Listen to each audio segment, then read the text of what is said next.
don't I know you, sir? Don't believe so. I haven't been here in many years. Name's Silas Greaves. Silas Greaves? The bounty hunter? Used to be. Well, what are you doing here in Abilene? Just passing through. Got a little business to take care of. Well, sir, it would be an honor if you would allow me to buy you a beer. Hell, son, it would be my honor to drink it. I'm Molly. Howdy. I'm Dwight. That's Jack and Steve. Ben's behind the bar. Oh, I bet you got some great stories. A couple. Any of them true? Jack, be nice. A few. What about your shootout with Henry Plummer's gang in Bannock, Montana? Is that where you started as a bounty hunter? That's what it says in this here dime novel. Don't believe everything you read in them dime novels, boy. First man I hunted was back when I was riding with Billy the Kid. You knew Billy the Kid? Damn right. That scrawny son of a bitch had no fear.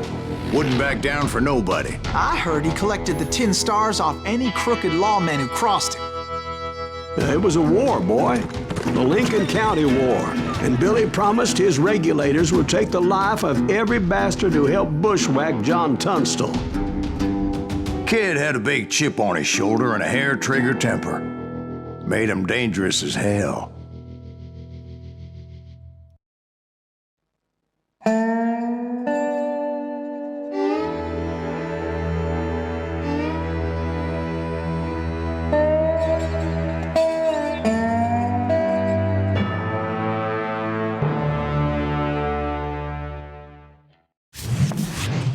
It was about 30 years ago.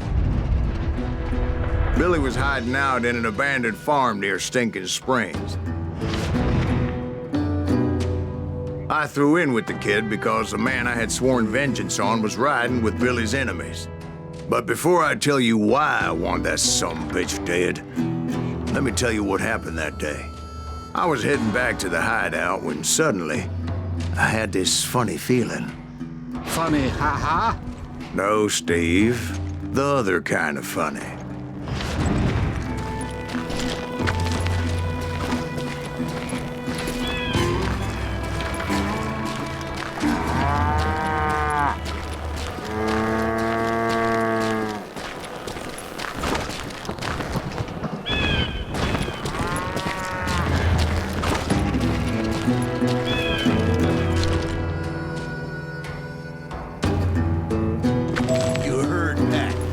Stay here and keep an eye on the road. That's not fair. We're missing all the fun. I knew those two morons would never let me through. I had no choice. Hell! Shoot that sumbitch!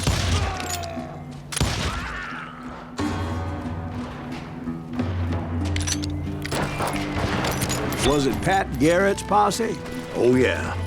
I heard the shots and I knew I had to move fast. Garrett and his army of deputies had surrounded the entire homestead.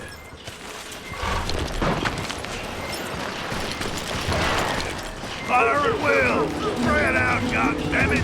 They're coming from the rear! I decided to help Billy and the boys out a bit. So that's just what I did.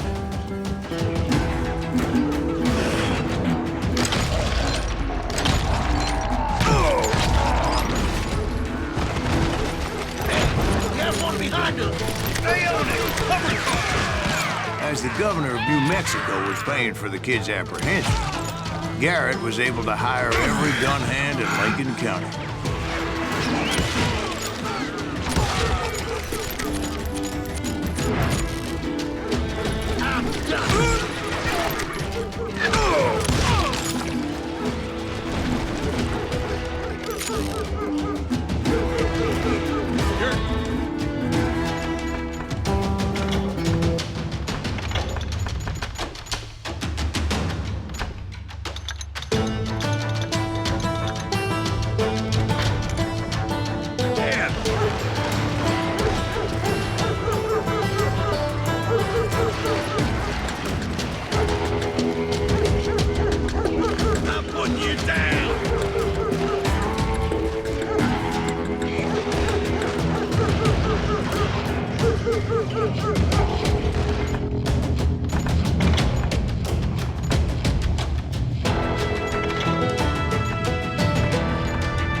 I knew that going through that front door meant putting my butt in a shooting gallery.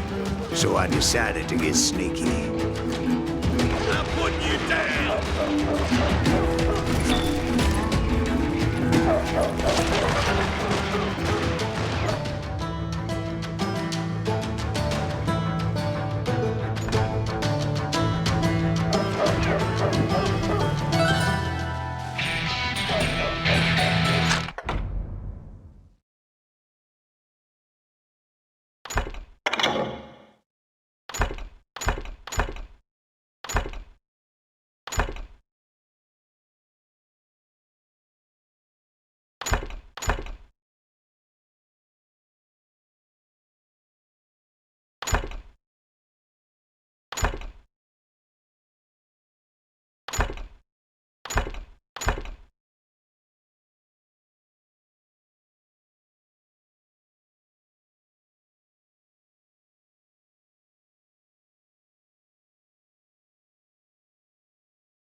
Garrett's men were running around like a bunch of chickens with their heads cut off. These some bitches running!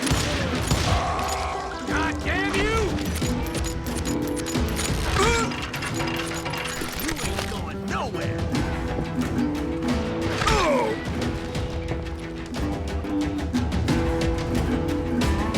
Show yourself, coward! Leave it to me! Still, one of them reached the water tower. Not a bad idea. It would be a turkey shoot from up there.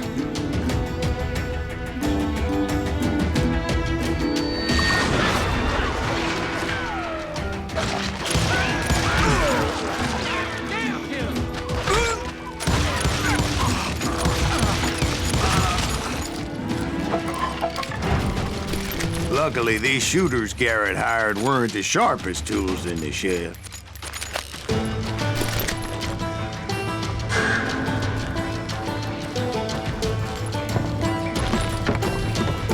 The right position is very important. Personally, I prefer to be on top. Oh, you do you? Indeed, darling. But where was I? Oh, yeah.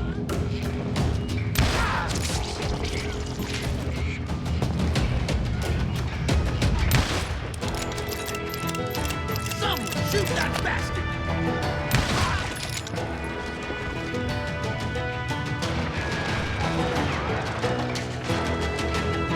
Kill him!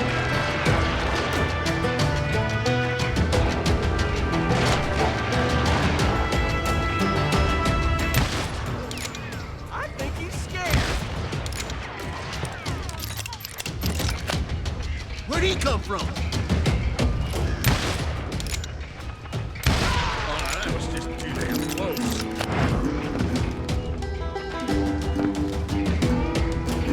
A lot of them were saddle tramps or sod busters or drunken drifters looking to make a few bucks.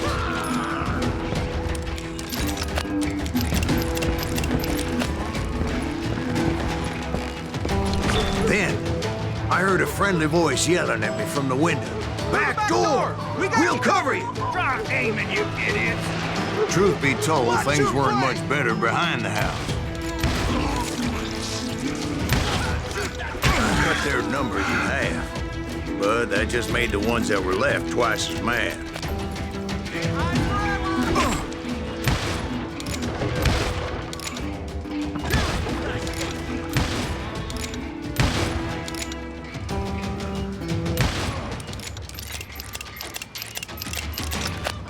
He can't take us all!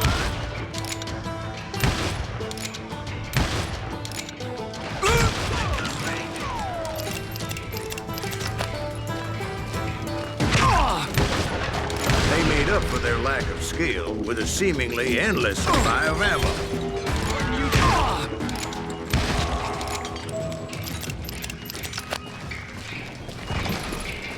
It was a bit of a slog, but I finally fought my way around the back of the house.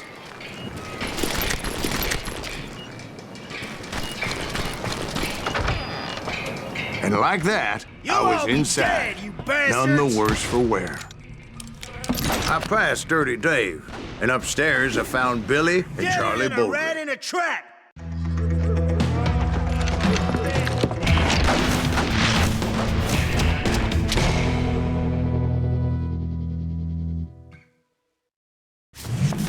Billy looked at me and said, "About time, amigo. Grab a gun and get to the window." Wait, so you were friends with Billy the Kid? Yeah, sort of. Where'd he come from?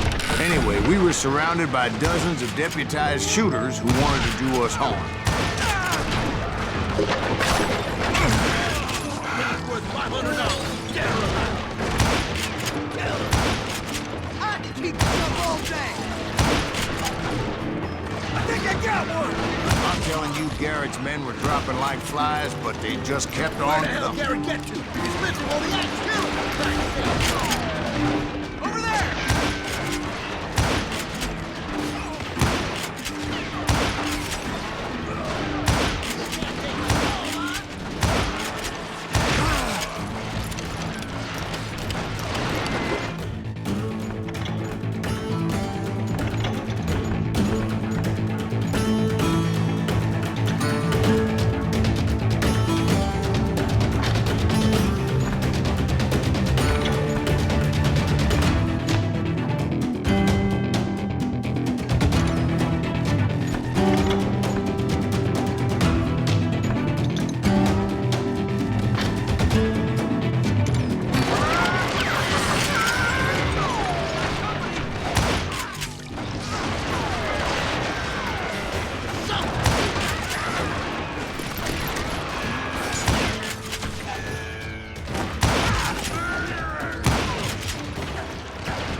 Where'd he come from?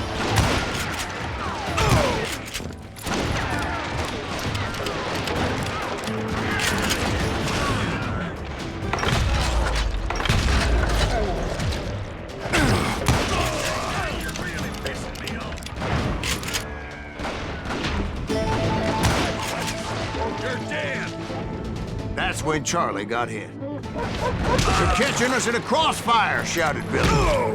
"Get to the other side."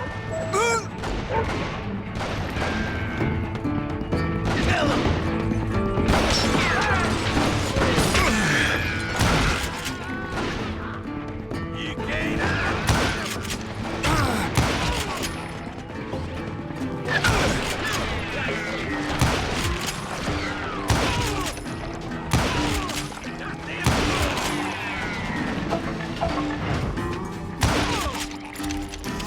shoot that bastard!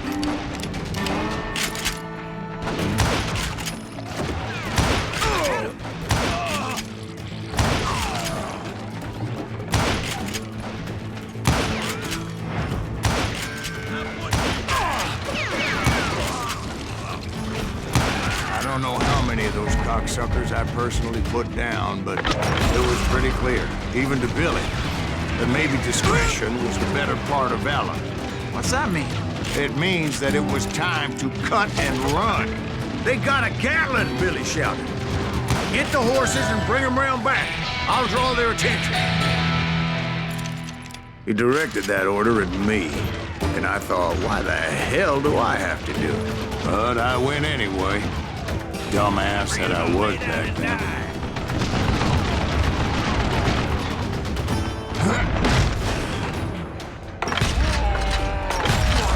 Wanna make a run for it? Those poor sons of bitches are Many done would have for. fled in my place.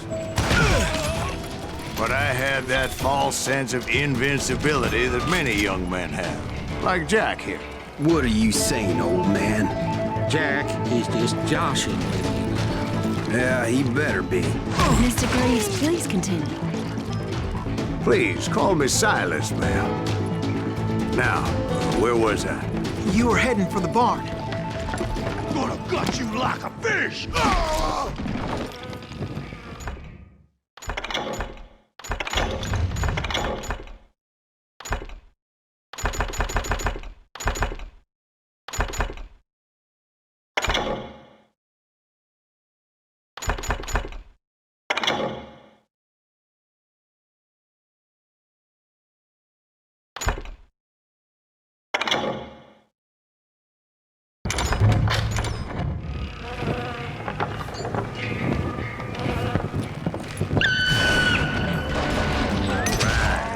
Making my way past the castle of fallen foes.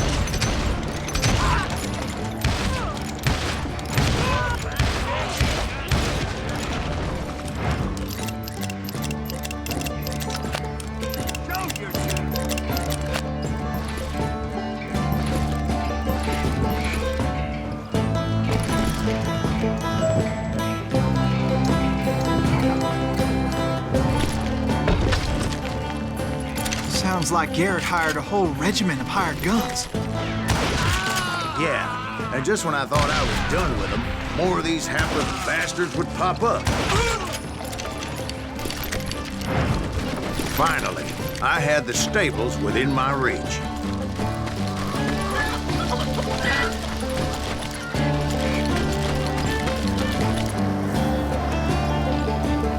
And that's when I met Sheriff Pat Garrett. I read that you went toe-to-toe with him, sir. That backstabbing bastard with that tacked-on tin star.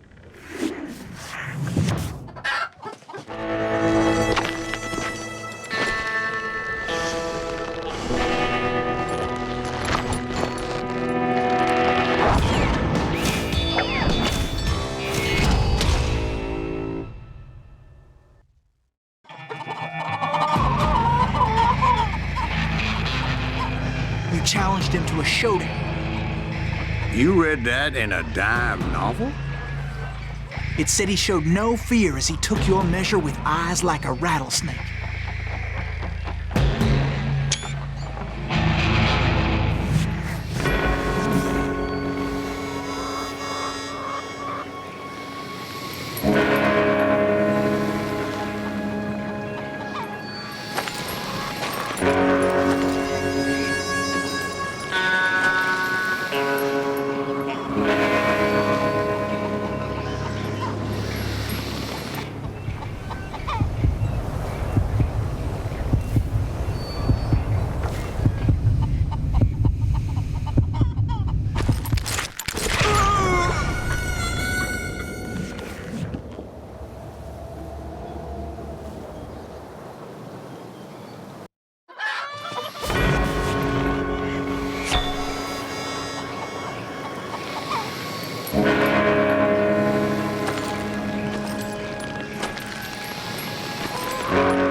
Killed him in a fair fight. Is that what that penny dreadful said? No, boy. That ain't what I meant when I said I met Pat Garrett. So let me start again. I finally reached those damn stables.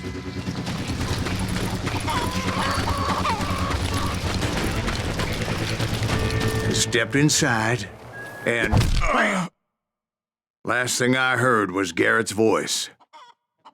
That's not Billy. And go on. How did it end? And, boy, that was just the beginning.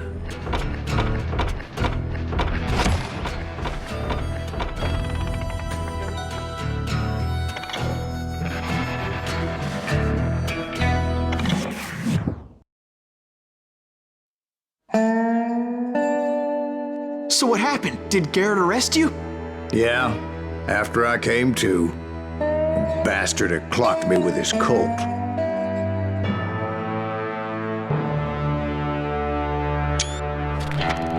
And the kid surrendered? When he realized there was no getting out of there alive. So they locked you up in Lincoln? Indeed they did.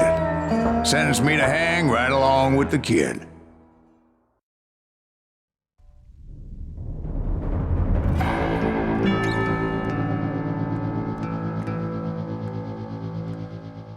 It's important to know that I was only riding with Billy so I could find the bastard I was after.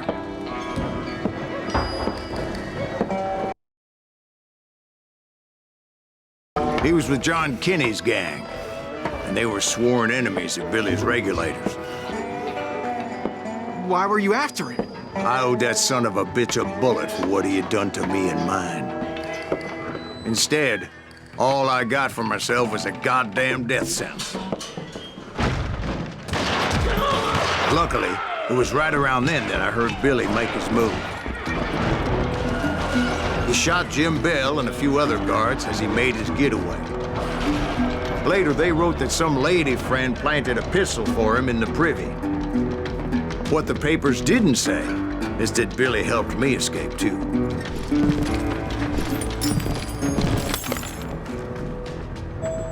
My first order of business was finding a firearm.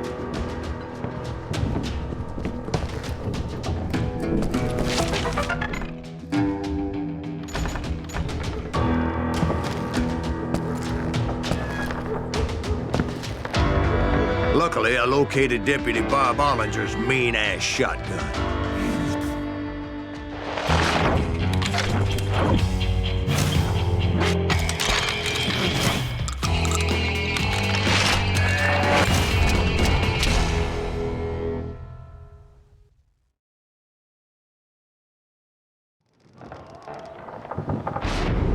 I saw Billy through the window, and he yelled that I should take to the rooftops to make my escape. So I did. Anybody see Billy?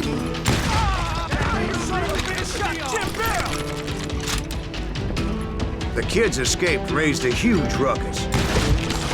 Hell yeah. That scatter gun was like a double-barreled howitzer. It could blow a man clear off his feet. You hardly had to aim the damn thing. Guards were everywhere looking for him. Anybody see him? I had to jump from roof to roof like a damn alley cat.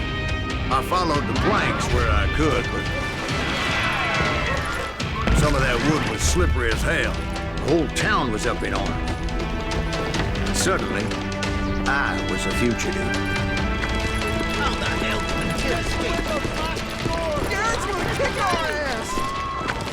So that bastard you were after, what did he do? He did me and my family a grievous harm. But I knew if I was ever going to find him, I would need to get my ever-loving ass out of there. I tried to be stealthy and sneak my way past. This town doesn't have a moment's peace. Billy, get you!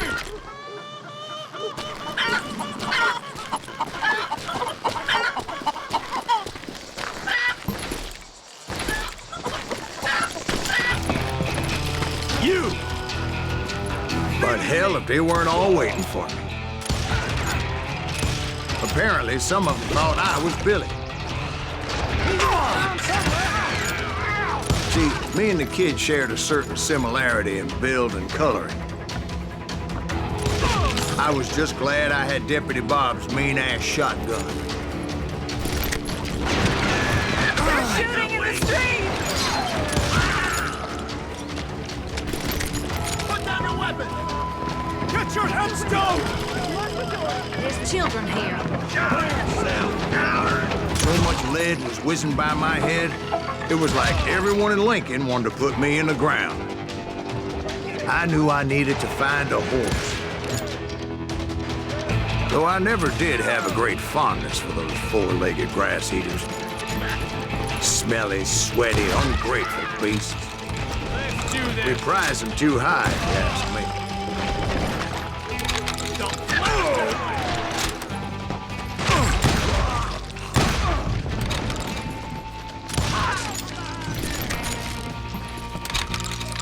You're threatening the lives of innocent people. Surrender yourself!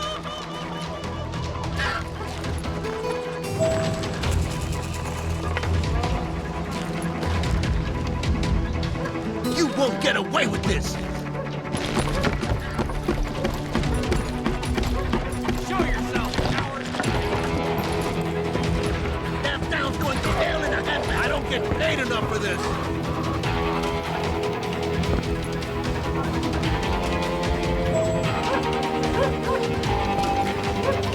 Get it up! But where was the kid while you were busy getting shot at?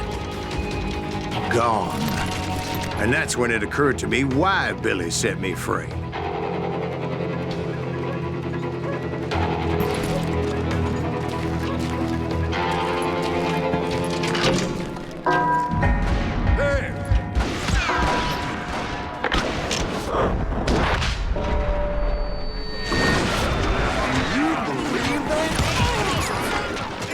So I could be a hapless decoy and draw attention while he snuck out of town.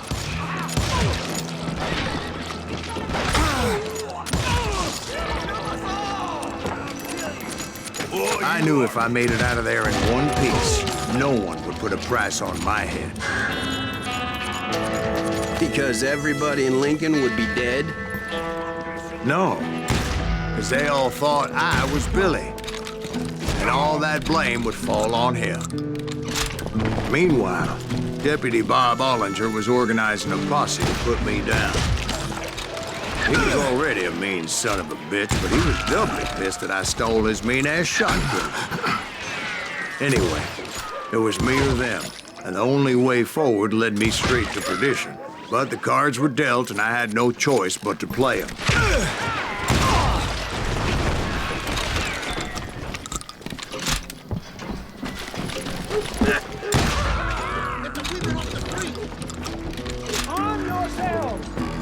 We're gonna beat that shit!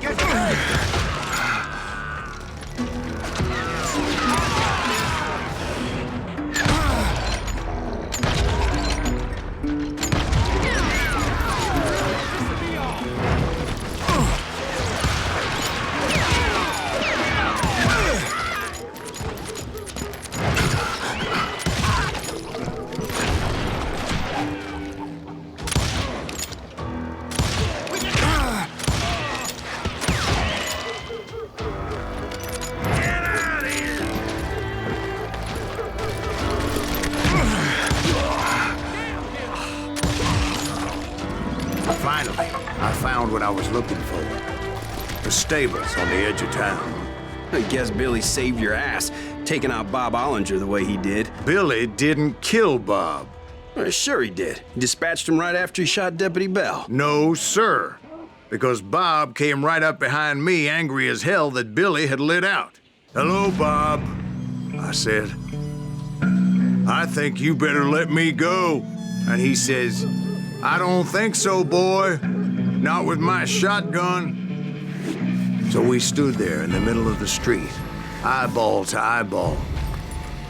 He intended to kill me, and I knew I had no choice but to defend myself.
Some say I fought unfairly, but they weren't the ones looking him in the eye that day. Pat Garrett gunned down Billy 3 months later, so his escape was all for naught anyway. So where'd you go after Lincoln? Mexico. Until I realized nobody was looking for me. I ended up taking a job at the Rurales. The Mexican Rurales? I was hired to help them track down the cowboys. The most vicious outlaw gang in Cochise County? Curly Bill Brocious? Johnny Ringo? Led by old man Clanton himself. They must have paid you a pretty penny to take them hombres on. Not really. But truth be told, I had my own reasons for going after those boys.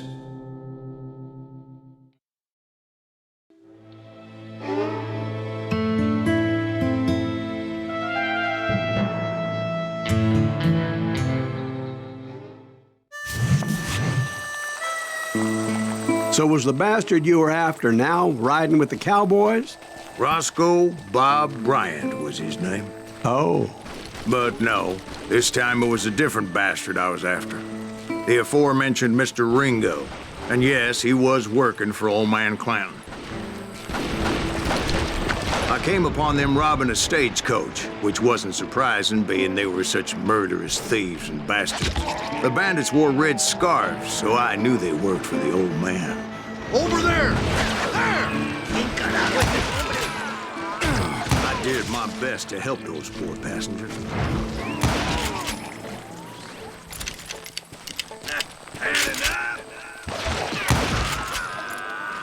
Moments later, the attackers were dead, and I checked the stagecoach to see how many passengers were still breathing.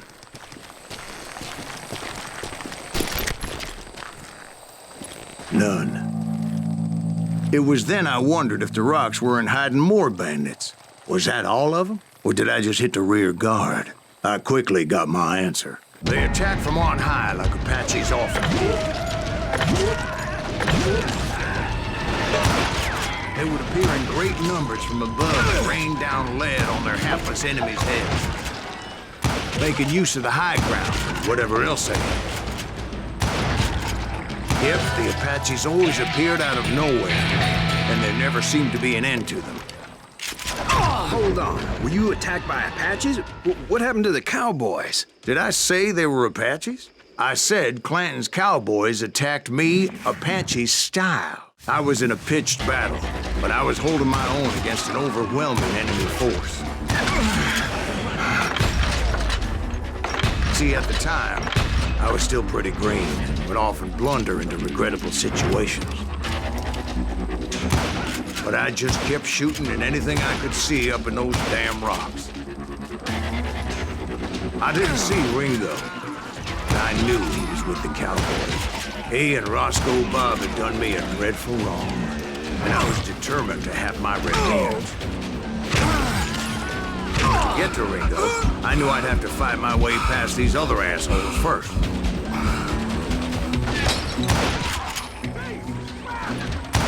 Unfortunately, I was running out of ammo. Another perfect example of my relative inexperience as a hunter of men. I immediately knew that a tactical retreat was called for, as my vengeful fury was much less impressive without the bullets to back it up.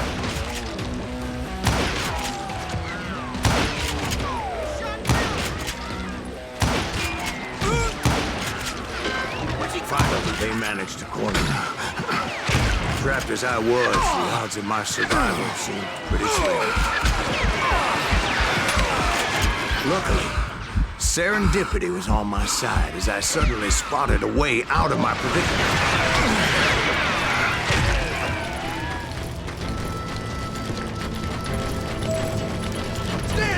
I ran ahead as if the devil himself was after me. Bullets were whizzing by my ears, but I wasn't about to roll over and die. I just kept running like there was no tomorrow. Because there wouldn't be if Clanton and his men caught up with me. As I was scurrying around those caves, I thought, what was I thinking? Going up against a gang like this? You're done!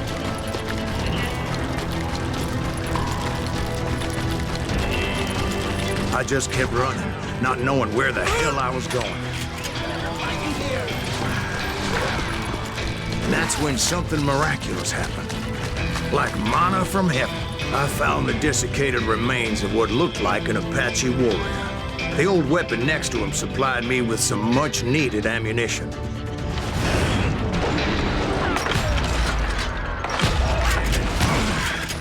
Masterson once told me it was more important to be lucky than good, and he would know.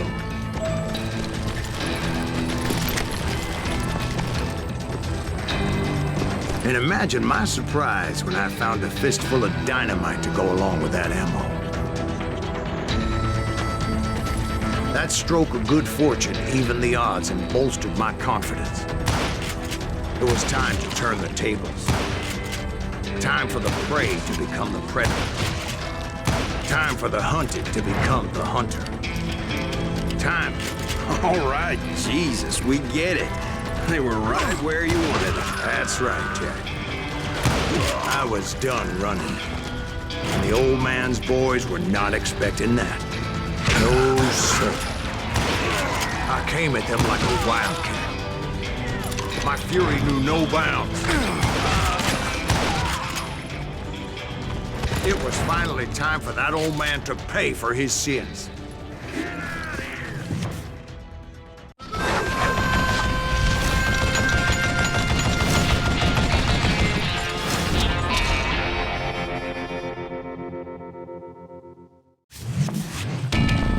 I yelled out at the top of my lungs, "Clanton, I'm coming for you!" A little stealth might have made more sense, to be perfectly honest. Because that old fool had a Gatling gun and enough bullets to last him till kingdom come. But I knew I could not let that deter me. Not if I was to find and kill Ringo. I needed to get that old man off that gun.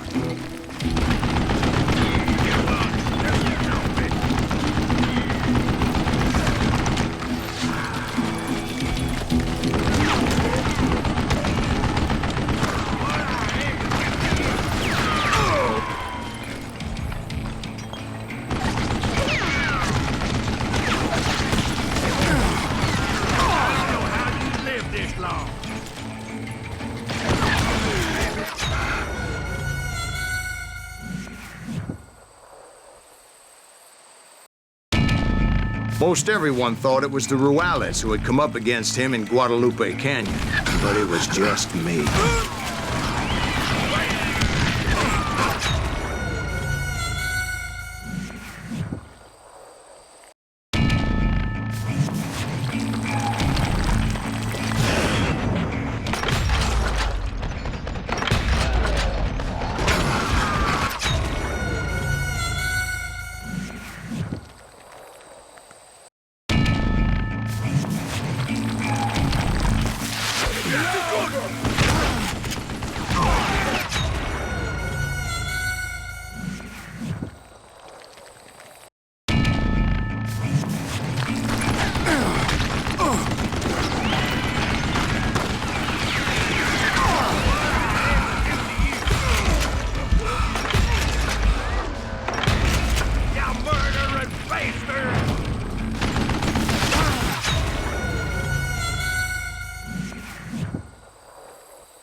Apparently, one of the cowboys made it out of there alive and told Ike and Billy Clanton that it wasn't a Mexican who took their father's life that day.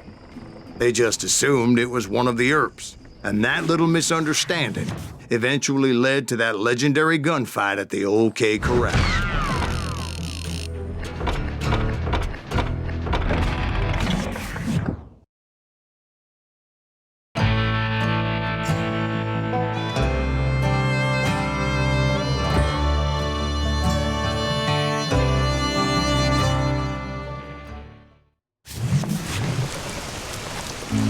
A few weeks after that dust-up at the OK Corral, I was still after Johnny Ringo. I had tracked him and the cowboys to their hideout at a sawmill, and they were loaded for bear. So what exactly did Johnny Ringo do to piss you off? Well, him and that other bastard. Roscoe Bob Bryant? Yep. They both deserve to die, and I promise I'll tell you why. But first, I need to tell you about the Cowboys' new boss, Curly Bill Brocious. Herb's coming! Get ready, boys.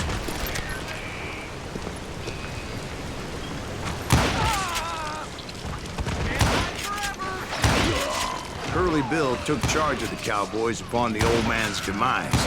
And after that gunfight at the OK Corral, the Clantons wanted revenge.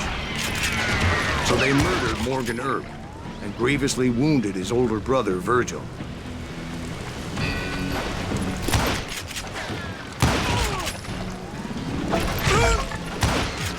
Wyatt and Doc went on what became known as the Vendetta Ride, hunting those outlaws down. So when I showed up, that's who they thought I was.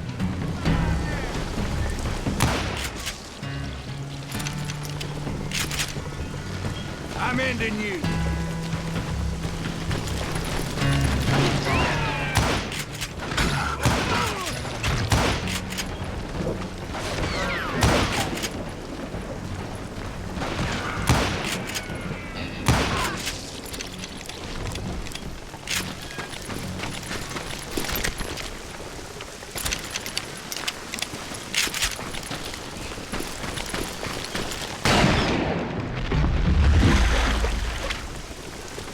There were killers around every corner, all wearing red bandanas. That's how the cowboys identified each other, and I was beginning to wish I had one myself. But I wasn't about to let Ringo walk away unscathed, and that's what drove me forward. They say that Ringo was infernally fast. I hardly saw anyone faster, boy. Certainly not Wyatt Earp. That man was all hat and no cap.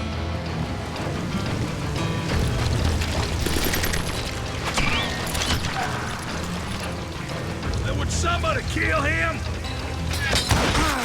Earp wasn't much of a match for him, but Doc Holliday might have taken him. That lunger should have kept his nose out of it. They never charged anyone for the murder of Morgan Earp. But everybody knew that Curly shot him in the back. That was common knowledge. Yeah, maybe so. But Ringo had nothing to do with it. He was just being loyal to a friend. Is that what you call it? Being loyal? Well, to get to that loyal friend, I had to pass by some buzzsaws as big as a man.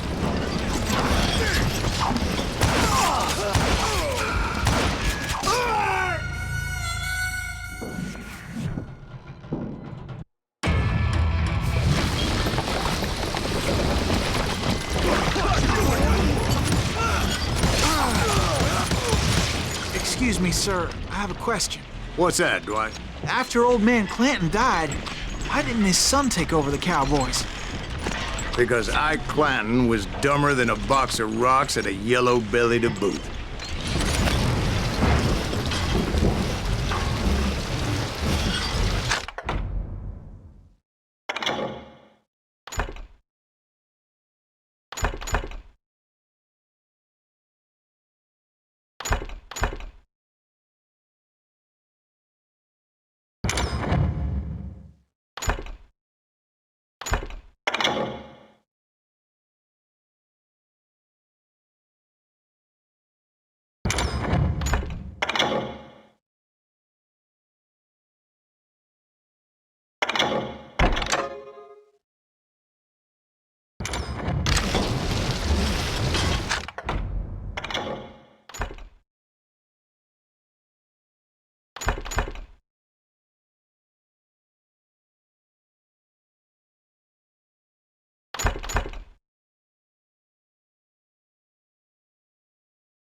Where was I? Taking down the entire cowboy gang single-handed. Indeed I was, Jack.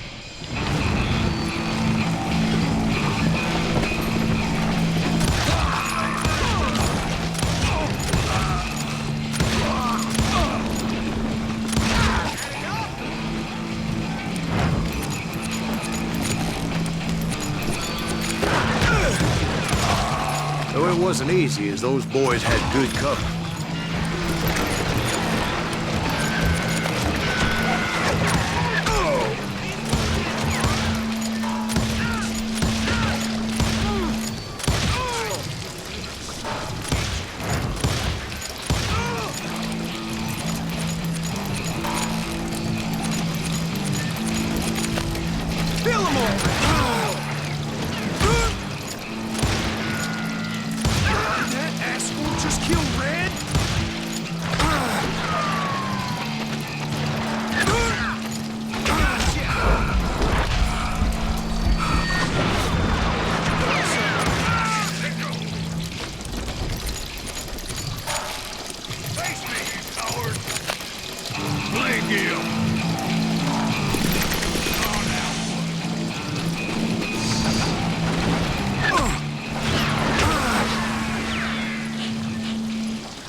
Everywhere, piles of lumber, and God knows what else for people to hide behind. That really was one hell of a sawmill. Quite an impressive operation.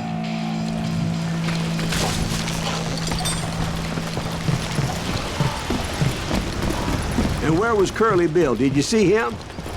I'm painting a picture here.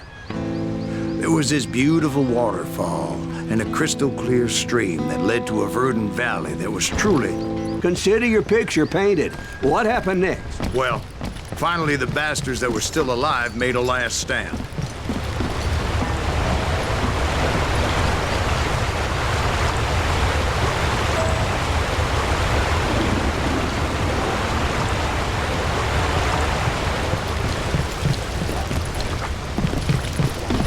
Curly Bill, Johnny Ringo, and his compadres took off into the lumber yard, and I followed after.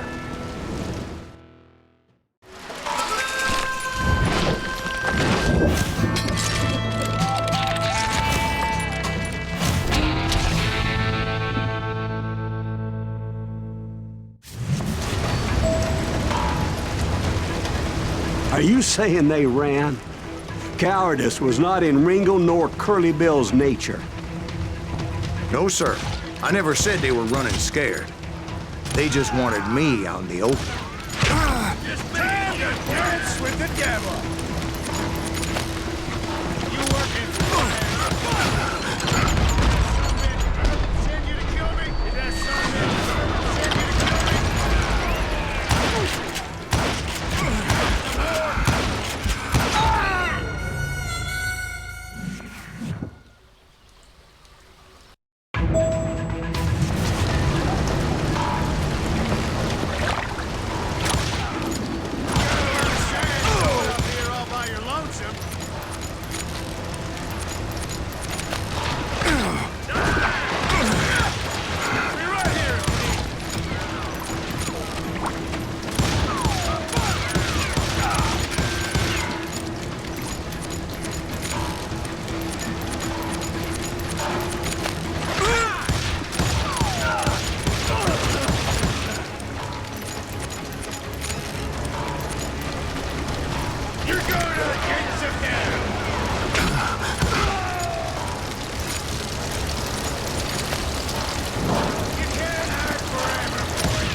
Aloysius gave me no choice but to take his life.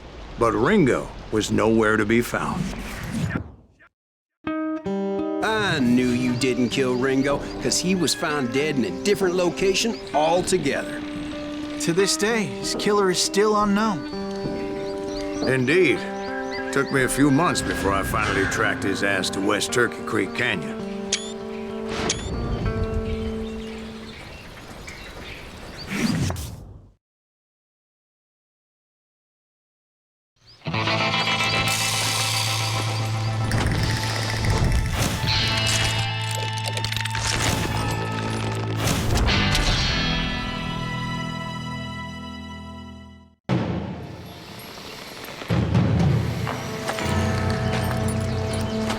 That's incredible, sir. I always thought that Doc Holliday was the one that killed him.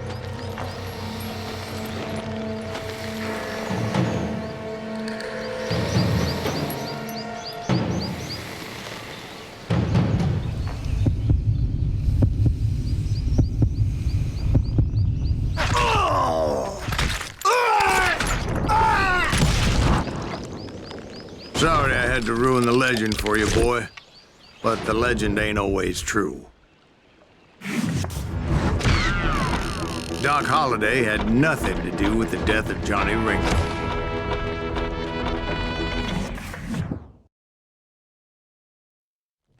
I was paid a healthy bounty for Ringo and Curly Bill, and realized there was real money to be made. That's why I went after Henry Plummer.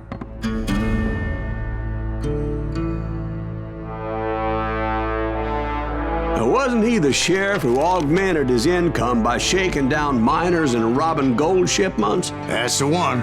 Oh, yeah, I remember him. He ran that gang of thieving outlaws called the Innocents. So it's true that you went toe-to-toe with him? Indeed I did, son. Indeed I did.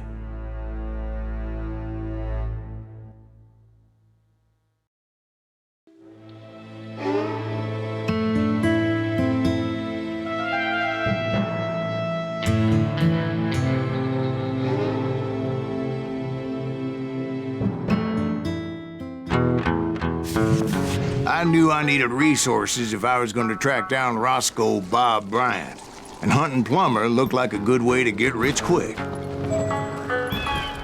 As the local vigilantes exposed him as the leader of the bandits, and put a generous price on his head.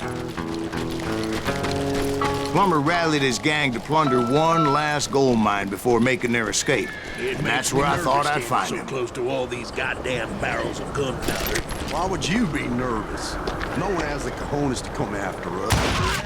As my late father pointed out to me more than once, God made men. Samuel Colt made them equal. God damn you! You must be about out of bullets.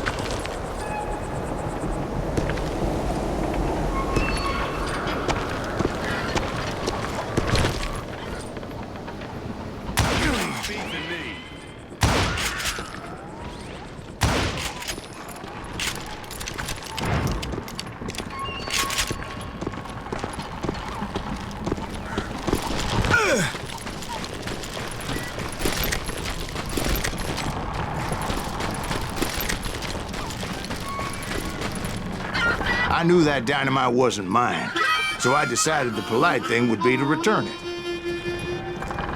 It was the biggest gold rush since Sutter's Mill in '48. Unfortunately, prospectors weren't the only ones drawn to those riches.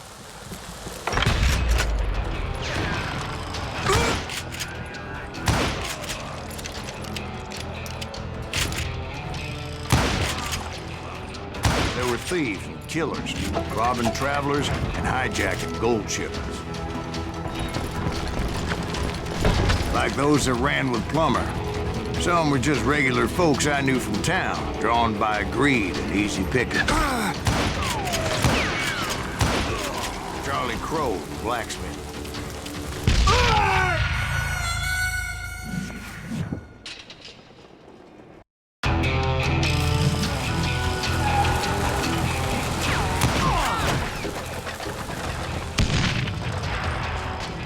Do you know who we are?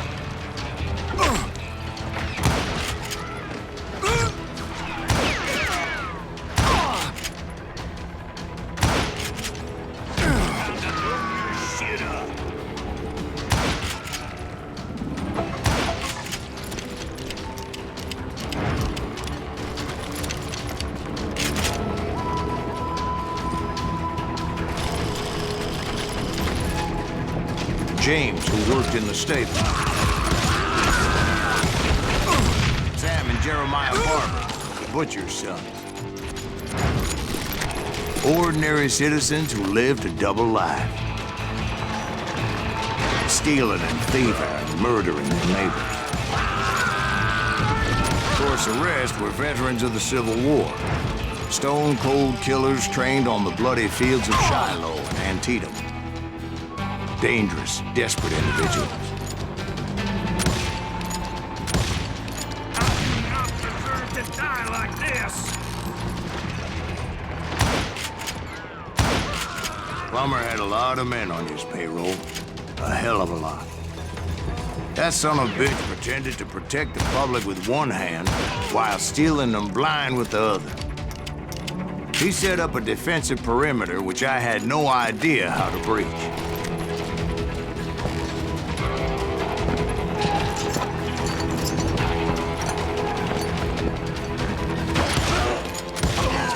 I was outnumbered and in way over my head, but I was too damn stubborn and stupid to realize it. They must have thought I was touched, or had some kind of death wish, seeing as there were barrels of gunpowder everywhere.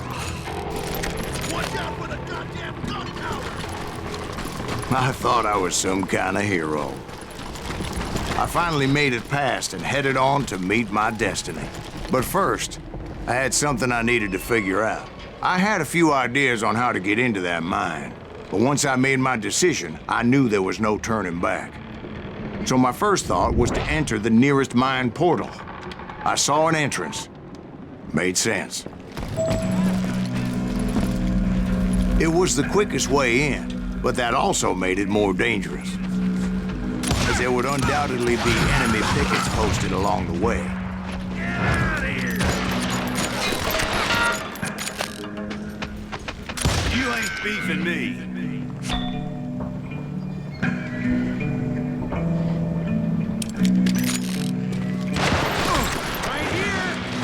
Besides, once you enter a mine like that, it's easy to get all turned around.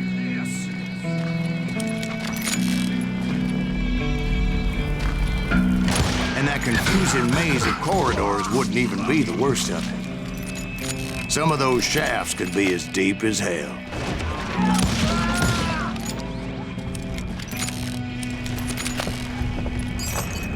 I'm in it!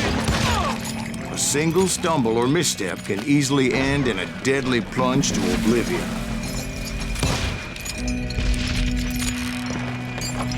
Come out from behind!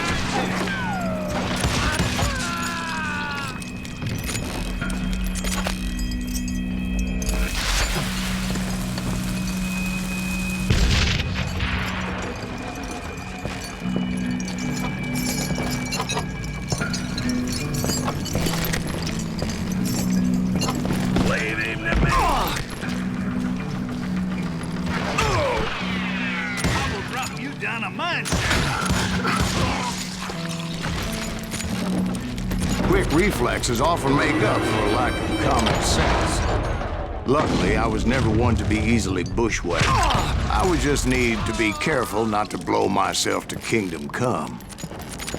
Take that asshole! With all that gunpowder and dynamite everywhere, a body has to know what he's shooting at. All it takes is one tiny spark, and boom. There he is! You must be about out of bullets. You can't hide forever. Time to blow your shit up. Murderer!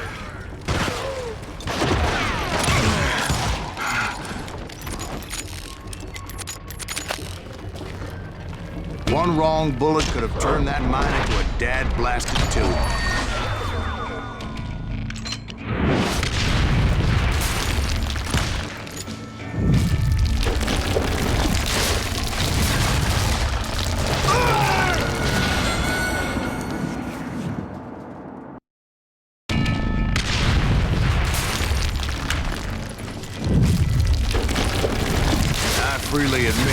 plan of attack was not just moronic, but clearly insane.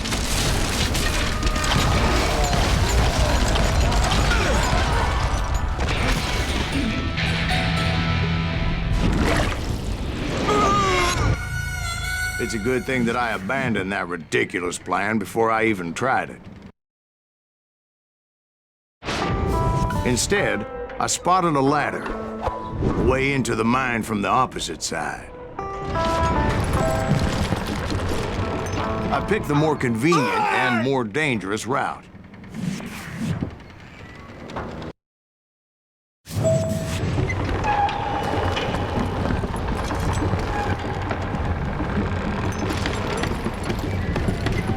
It was a long way around, but that approach seemed more sensible at the time. Of course, being I had a problem with heights, that scaffolding scared the bejesus out of me. Climbing down that ladder required some caution, because even though I had a younger man's reflexes, no man can dodge a damn bullet while climbing down a rickety ladder.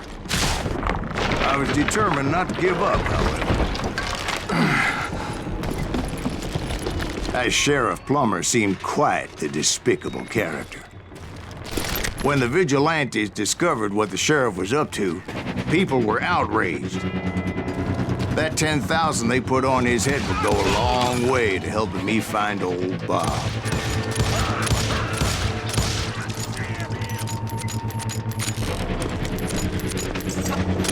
And I had made it my mission to settle that score come hell or high water.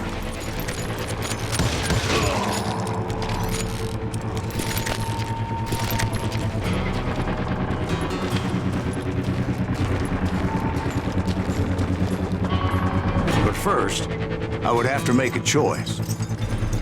Take the elevator or climb the ladder.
I picked the more convenient and more dangerous route.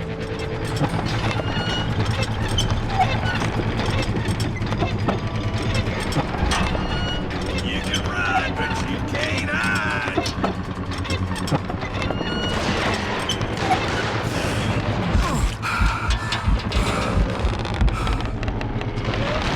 You ain't...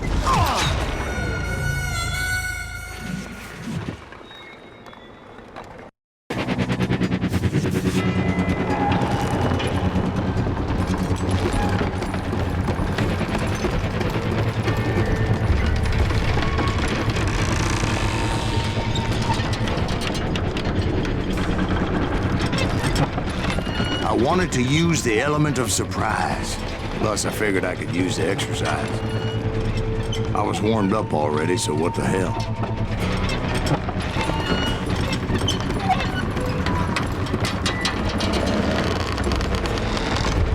Somebody's coming!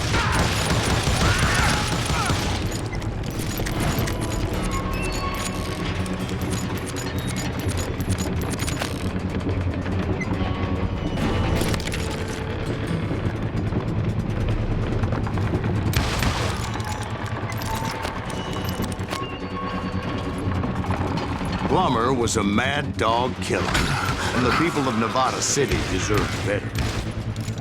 Nevada City? Well, I thought Plummer met his maker in Bannock, Montana. Right, well, he was the sheriff of both places at one time or another, but that's neither here nor there. The point was, taking him down would save a lot of lives, including my own.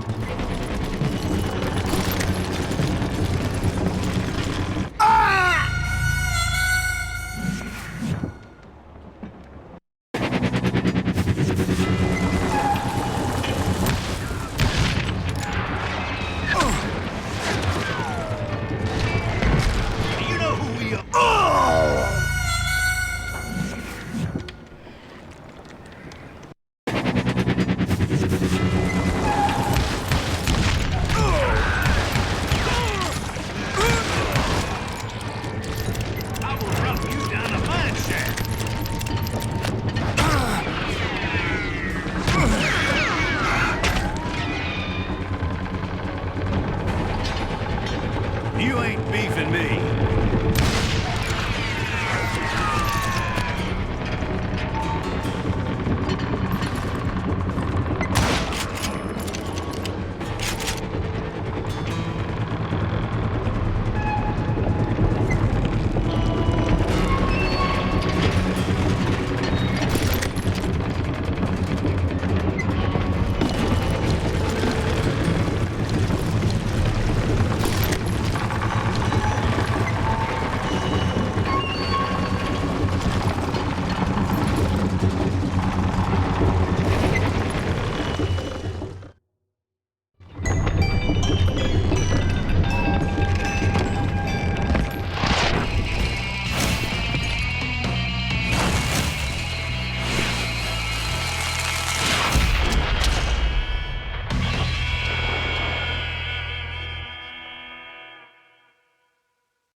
This is gonna hurt! Well, This just gets worse and worse for you. Henry Plummer was clearly unhinged, and I could see right away that this was gonna take some doing.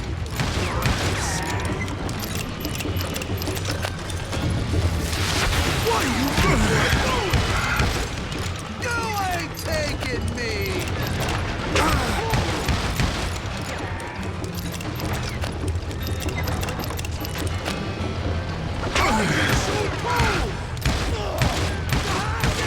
I need some help here! Come on, boys! Take this cocksucker out! Cover your head!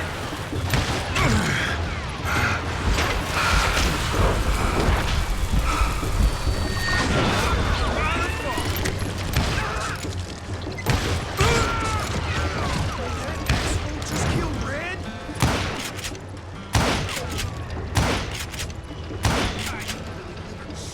Bitch.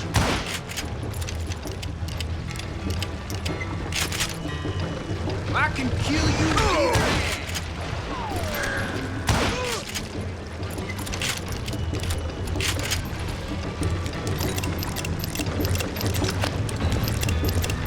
You want some more? No blood money for you today.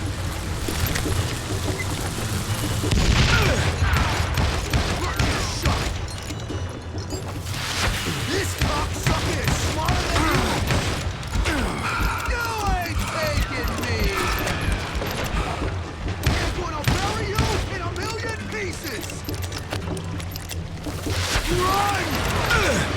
You can shoot, but can you aim?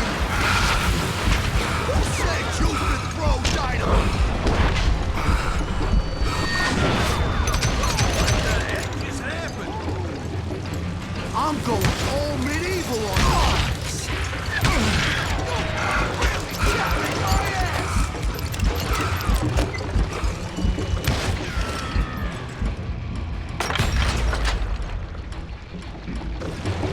You're dead.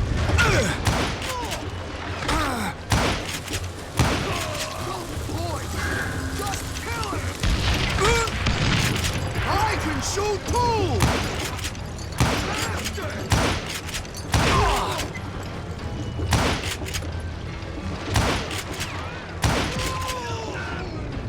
that's how Henry Plummer died. Him and his crew were worth their weight in gold. And now, I was officially a bounty hunter.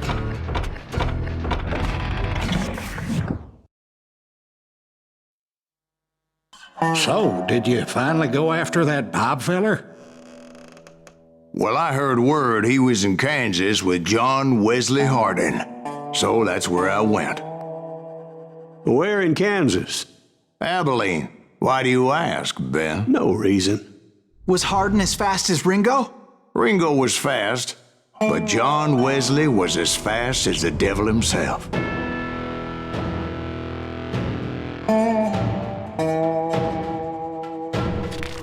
Hell, he killed his first man at 15.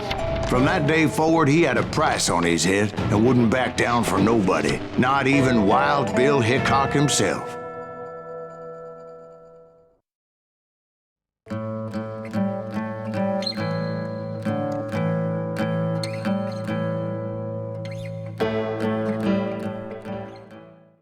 I dodged death many a time, and that night in Abilene was no different.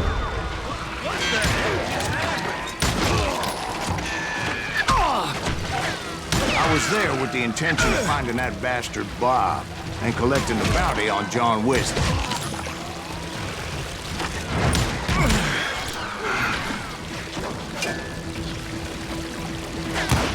Somebody kill him!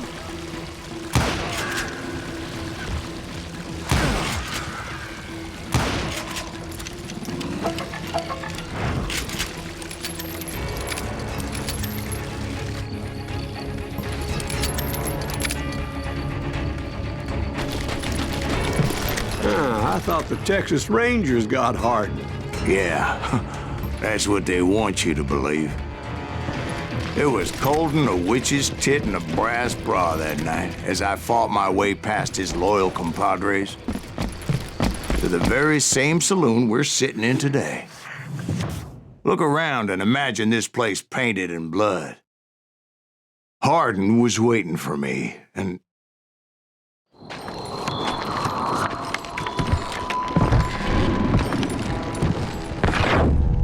wait, I'm jumping the gun here. Let me back up and give you some background on this sumbitch.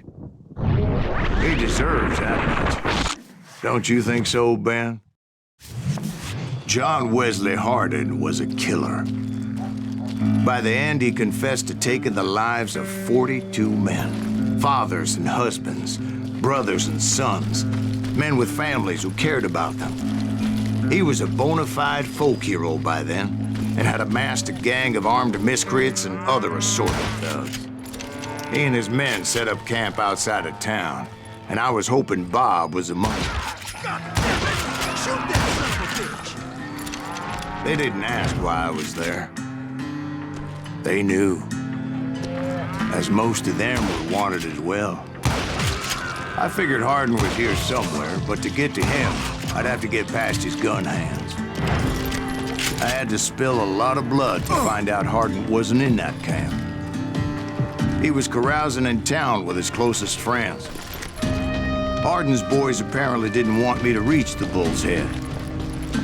Some were hightailing it into town to inform their jefe of my unwelcomed presence. I wondered if Bob was among them. Let the boys know we got another law dog. Yeah, you know you can't beat me.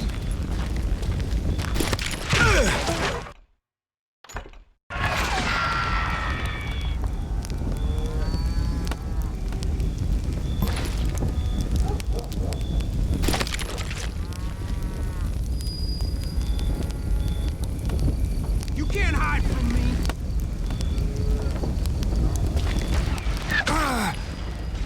Can't believe you missed it.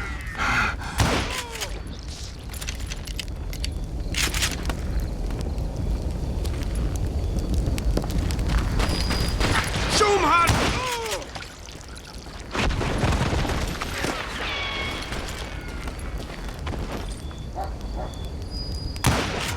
Better hide. I can kill you, see?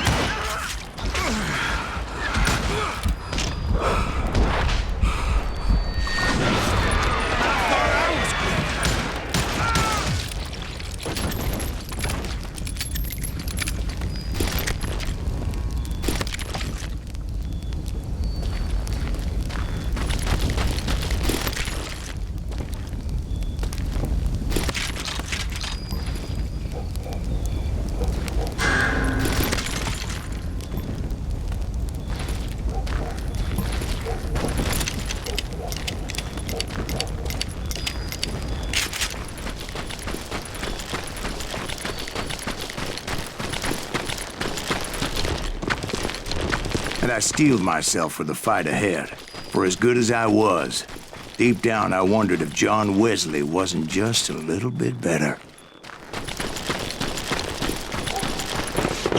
Before I could test my mettle against Hardin, however, I would first need to dispatch his cadre of hired killers. Most of these degenerates were beyond redemption, but John Wesley might have been a different story.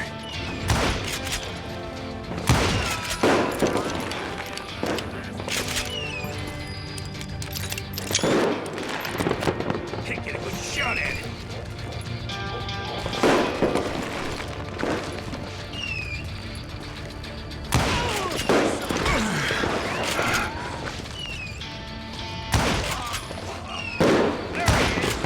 I didn't learn until later that that night was in fact his birthday celebration.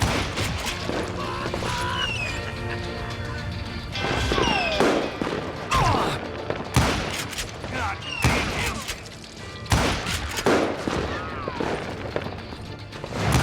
He shot Bill. Watch where you shoot. Now yourself.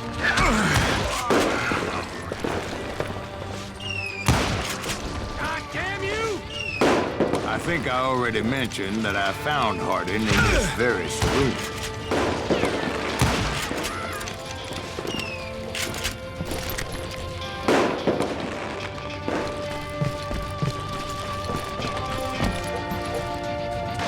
Suffice it to say, nobody there was happy to see me. In fact, I felt a certain hostility.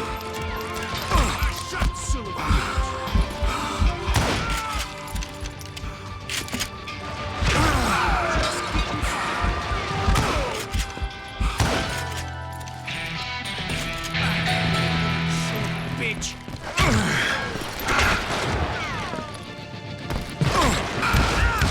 I was disappointed that neither Bob nor John Wesley were among the dead. But that was short-lived, as a moment later I was facing down the fastest gun in the West.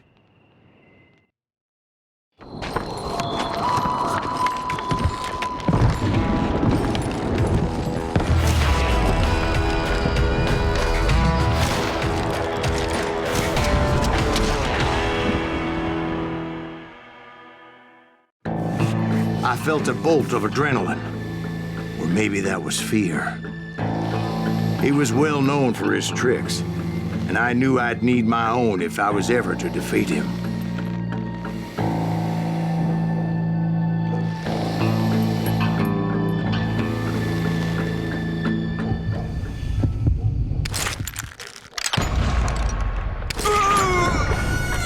No, wait! You didn't hit me then. I'm sure of it.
I felt a bolt of adrenaline. Or maybe that was fear. He was well known for his tricks, and I knew I'd need my own if I was ever to defeat him.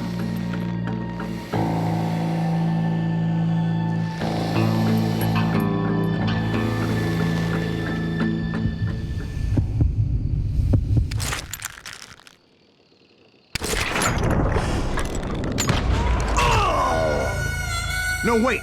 He didn't hit me then. I'm sure of it.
I felt a bolt of adrenaline. Or maybe that was fear. He was well known for his tricks, and I knew I'd need my own if I was ever to defeat him.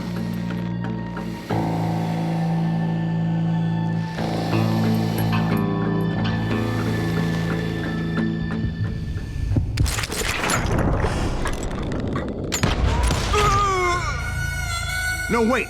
He didn't hit me then. I'm sure of it.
felt a bolt of adrenaline. Or maybe that was fear. He was well known for his tricks, and I knew I'd need my own if I was ever to defeat him.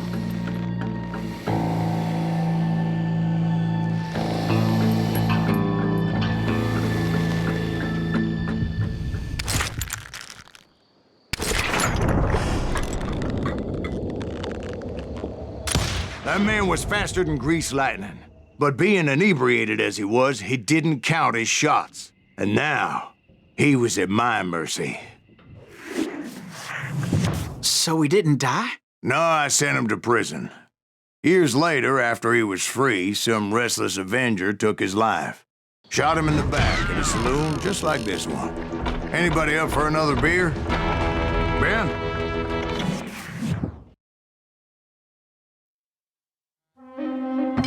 Thank you, darling. Yeah, some say revenge is a dish best served cold. So whatever happened to that Bob guy you were after?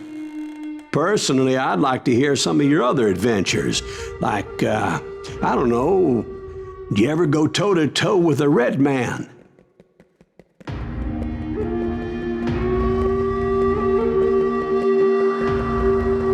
Yes, I did, Ben. I remember once I was after this renegade Apache, Grey Wolf. Strangely enough, revenge was also his primary motivation.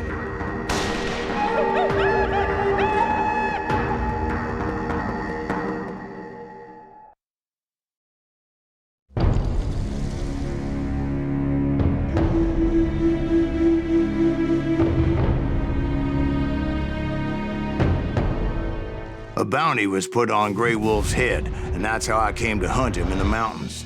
Mountains so high they tickled the nether regions of heaven.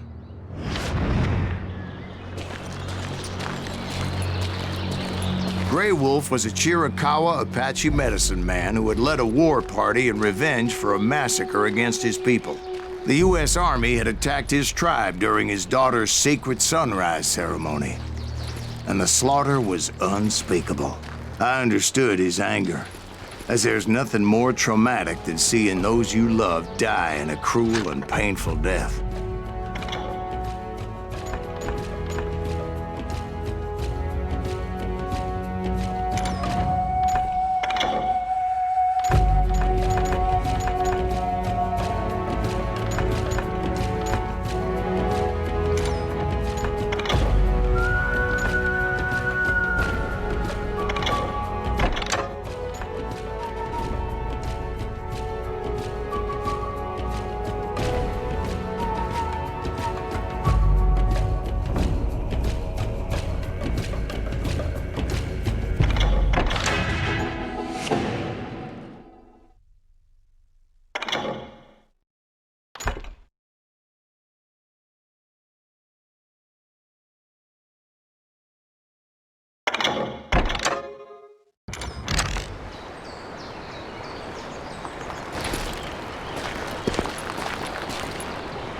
Right from the beginning, I couldn't shake the feeling that Grey Wolf was watching my every move.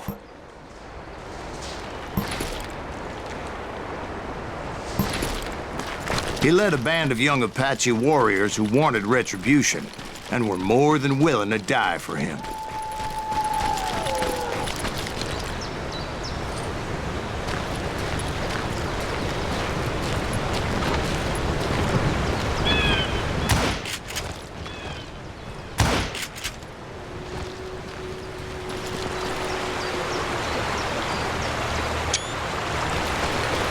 They saw me before I saw them.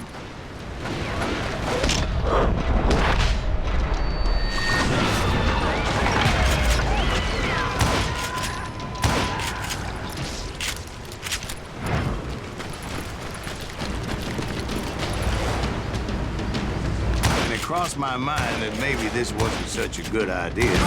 But now that the shooting had started, there was no backing down.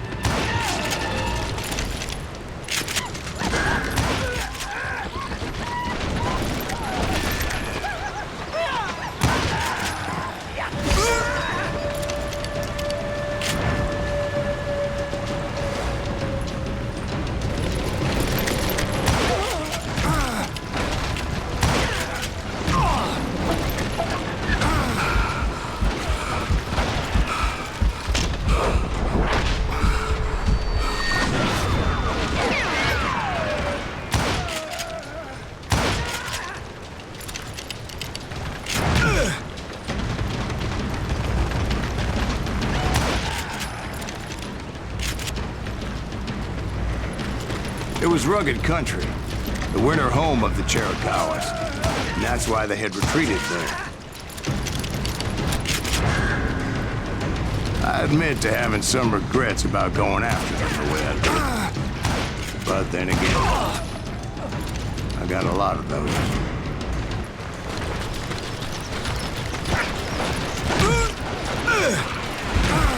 Did you find Grey Wolf? Not at that moment, but I did find the entrance to their hideout.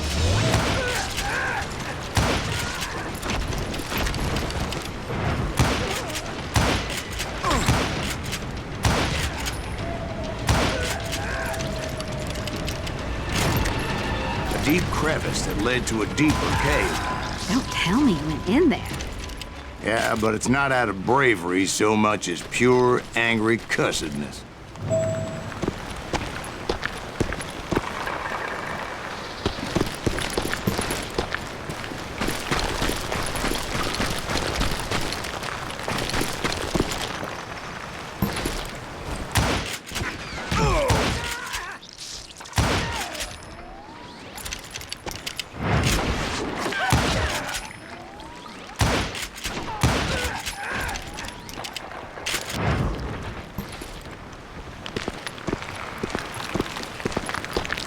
See, back then, I had a stubborn streak a mile wide, and I wasn't about to back down.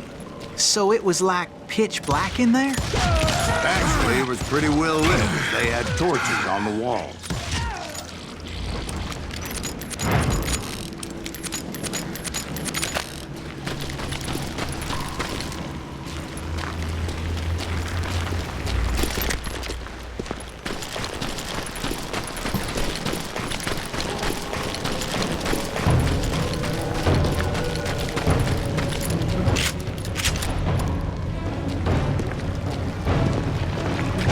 How big was his cave?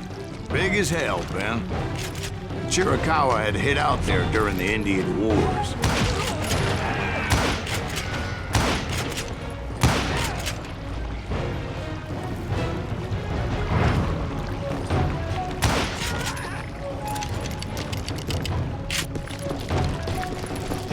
They thought it was haunted with the ghosts of those murdered by the horse soldiers. The cave was haunted with dead Indian ghosts? To be honest, I was more concerned with the live ones than the dead ones.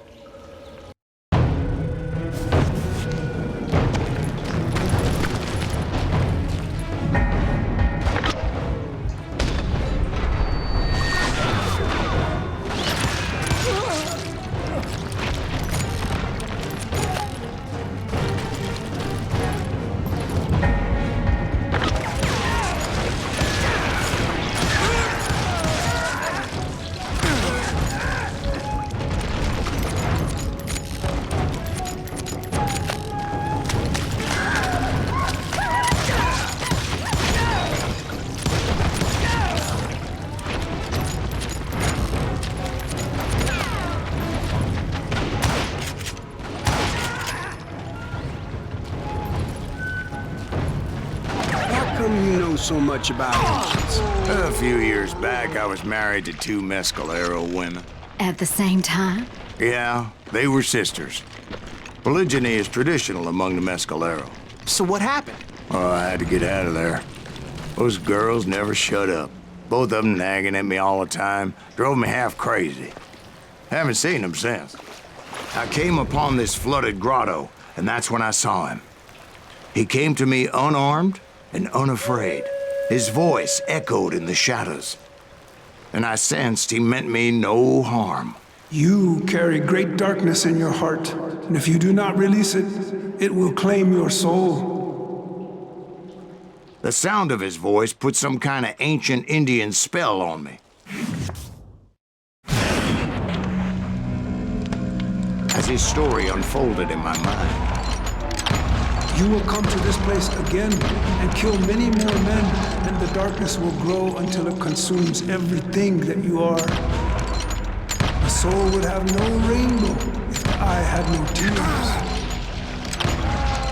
he said I was a great warrior, a coyote man, unequaled by any other pale-faced warrior, or something like that. Snakes will bite shadows of your past until a venom poisons your heart, and an echo of the song of the dead summons the spirits deep from within the mountains. I didn't quite get what he was saying, but there was definitely snakes.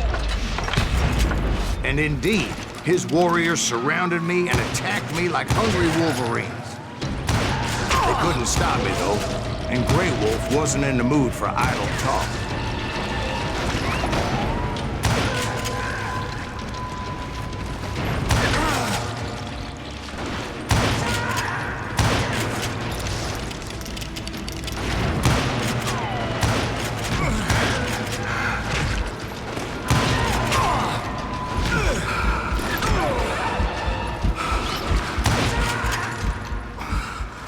I swear I couldn't see any way out of this trap.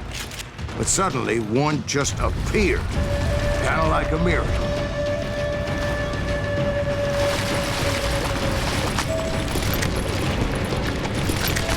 I felt like I would be lost in that damn cave forever. Finally, I found myself back outside, perched on the edge of a precipice, overlooking a thundering whitewater river. To get where I was going required several leaps of faith, but no way in hell I was turning back.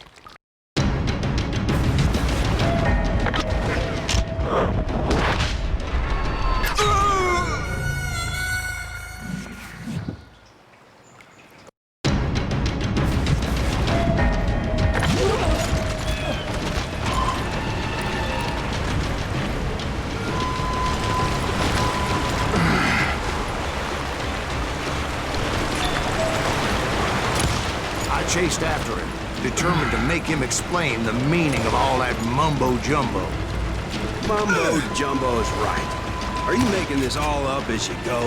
A few details may be fuzzy, brother, but I am relating exactly what happened to me. There were dozens of Apache warriors aiming at me from on high. Dozens? Well, maybe not dozens, but there was a lot of them. At least 3 or 4. Well, more than that, little lady.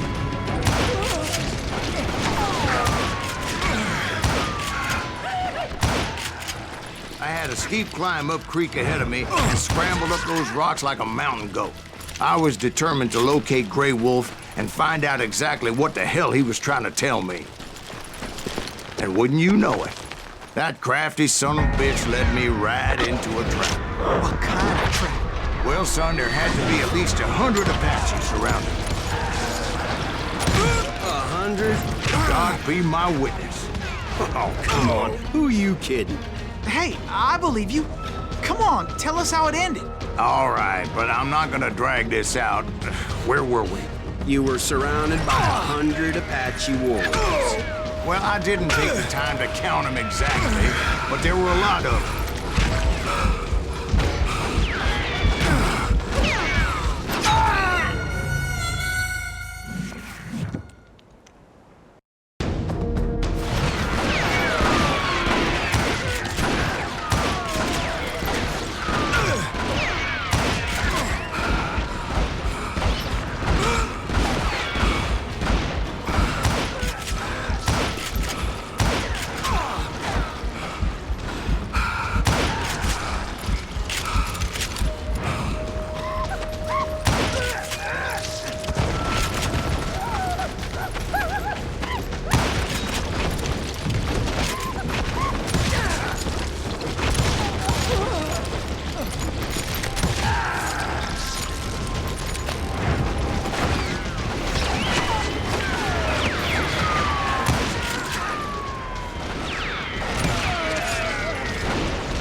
And in the end, a path appeared before me that I had not seen before.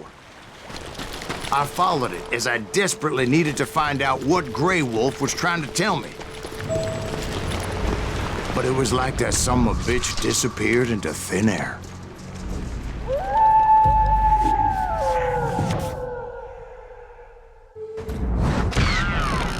Never did find him. And never did collect my goddamn bounty. Thank you, darling.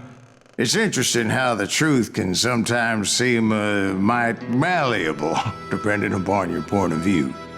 Like how those dime novels make you out to be something you're not? Jack, don't be starting trouble. No, he's right. They do tend to exaggerate. Did they exaggerate your part in taking down the Daltons? Well, I was there in the flesh, boy, so I saw what happened firsthand.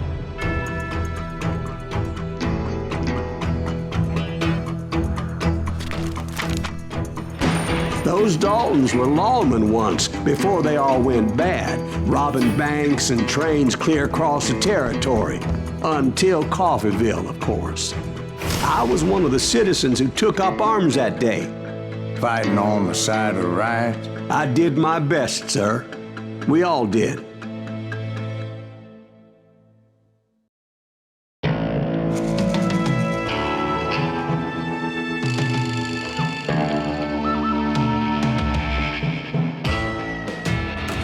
It was early morning. One of my friends was a local gunsmith, and he handed out firearms to anybody who'd take one.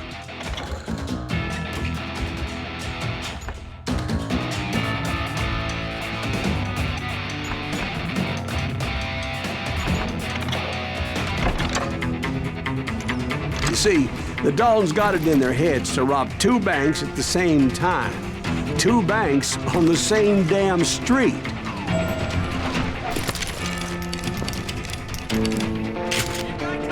Story was Bob Dalton's girl was always writing about how he had no ambition. Oh, you're nobody next to Jesse James, she'd say. Finally, the bastard took his brothers to Coffeeville just to shut her up. Right. It's always the woman's fault. Well, the locals recognized the Daltons right off. Before they could get away, half the town took up arms to defend their property.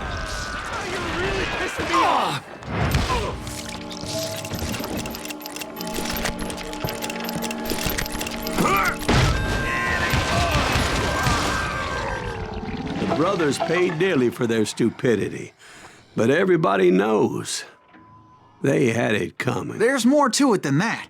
I read all about that day, so I know for a fact that it went down very differently. First of all, it was high noon.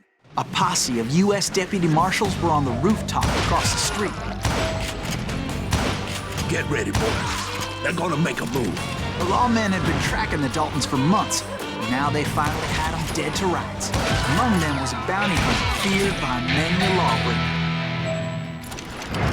This man had no intention of letting the Daltons slip away. The marshals tried to get the Daltons to surrender. They'll give up eventually. We just gotta wait the son of the bitches out. This bounty hunter knew that the brothers were far too proud to ever lay down their guns.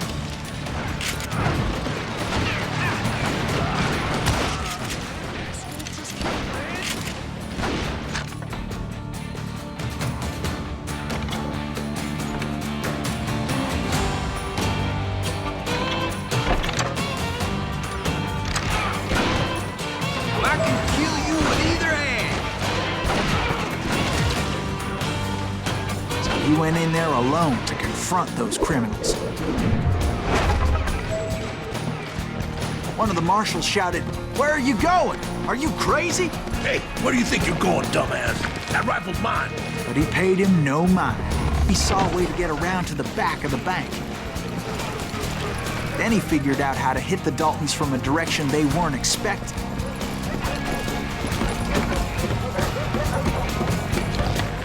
A moment later, he was climbing up a steep ladder, laughing at danger as he did.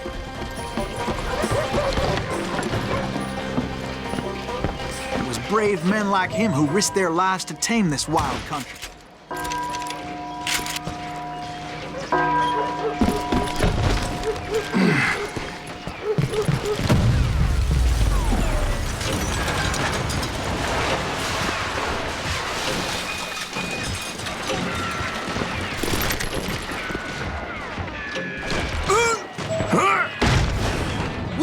company. Heroic men like him, who did what other men couldn't or wouldn't to make this country free. Is that Jim Silas Boone, Greaves? Davy Son of a bitch! defending the Alamo.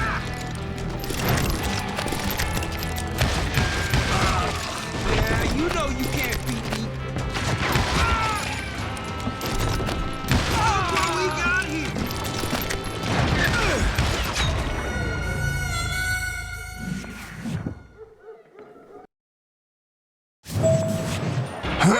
We've got company.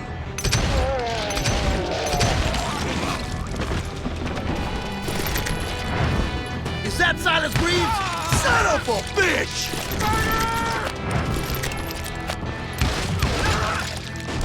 I'm gonna kill you dead!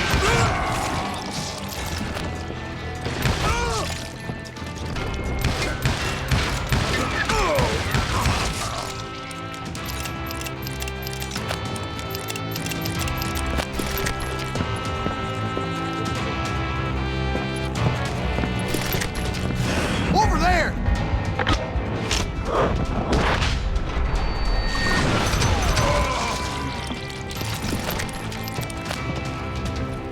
That's Silas Greaves! What the hell? Bland! He came away victorious, taking down those thieving Daltons.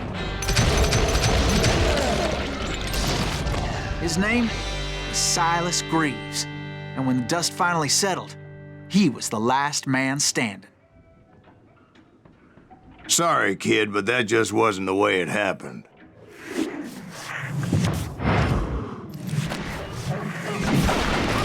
It was early evening, not high noon. Daltons blew up a safe, and were all set to hightail it out of there. I was late to the party, and Coffeyville was already up in arms. Those pathetic deputies surrounding the bank were dropping like flies.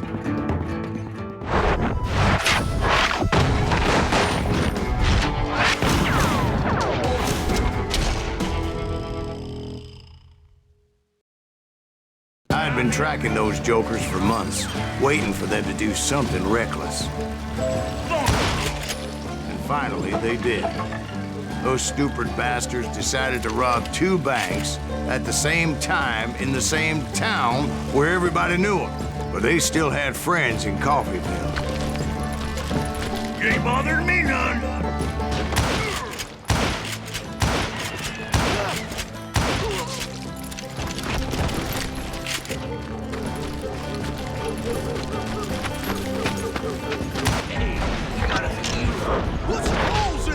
And those friends came after me like a pack of wild dogs, tooth and nail.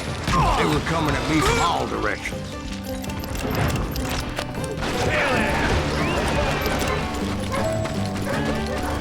I caught sight of the Daltons running with the money and didn't want to lose it. Problem was, they knew the town better than I did. And to top it off, I found myself in the middle of another shootout entirely. Did the Daltons hole up in somebody's house? No, it was the Smiths, I believe. They were cousins of the Daltons. And they were shooting at the Browns, who were shooting at the Daltons.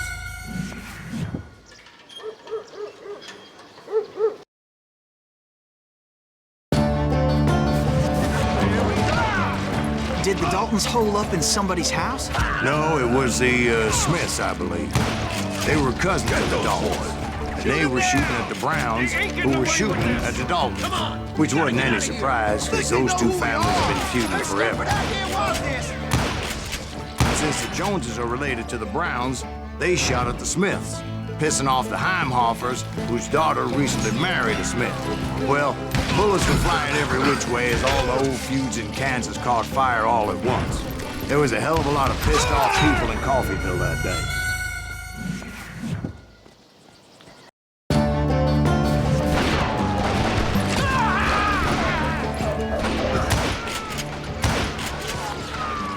Get those boys. Shoot them down. They ain't getting away with this. Come on, we gotta get out of here. Think they know who we are. How stupid idea was this?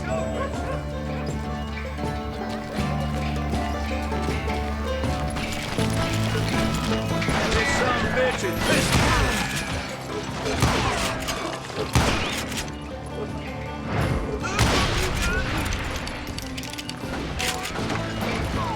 But that's just the way life is sometimes. Shit happens.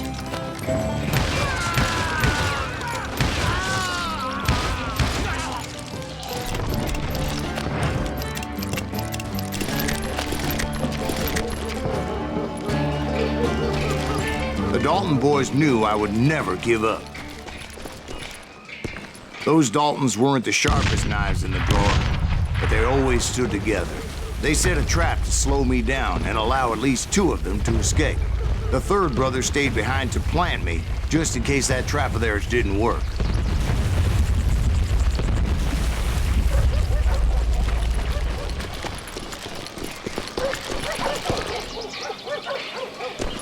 It was Emmett, the youngest, and he decided to stand his ground and face me down. I ain't afraid of you, Silas Greaves. This is where it ends for you. He was determined to protect his brothers, and I understood how he felt.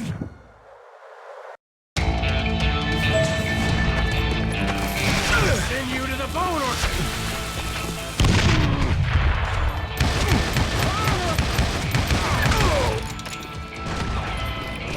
I'm gonna tear you apart.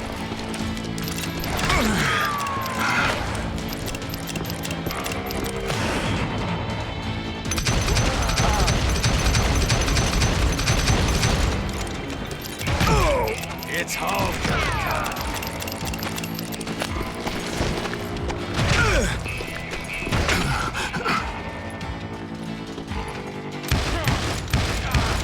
You ain't getting by me, Greaves.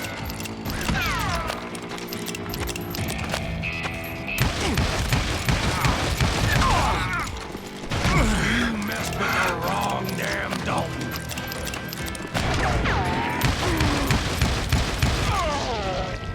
But Emmett Dalton survived the robbery in Coffeyville.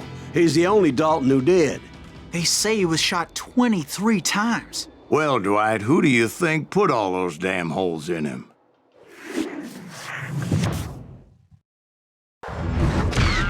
But I have to admit, that boy had grit.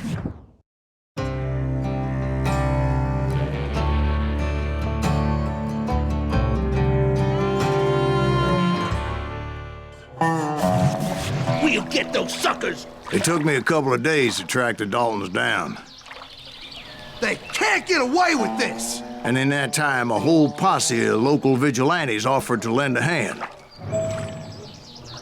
We'll track him to the ends of the earth. They seemed as determined as me to find those outlaws.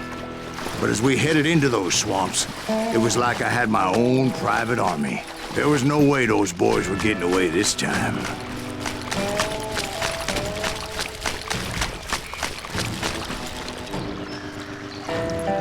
It was early fall, right? Beautiful time of year. At least you had the weather on your side. Not by my recollection. It was damp and foggy as hell.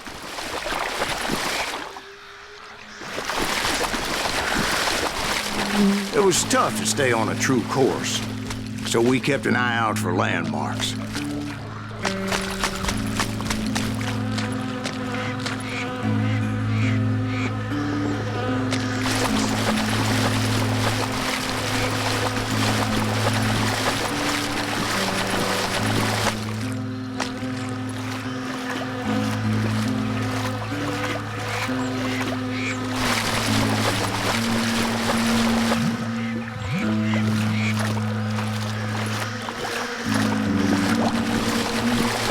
It was autumn.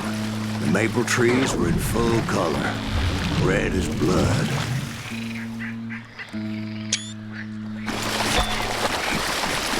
The rains that year were torrential, so the whole area was flooded. The vigilantes had spread out wide, and pretty soon I couldn't see anybody. Bury them in the swamp! Plant them where they stand!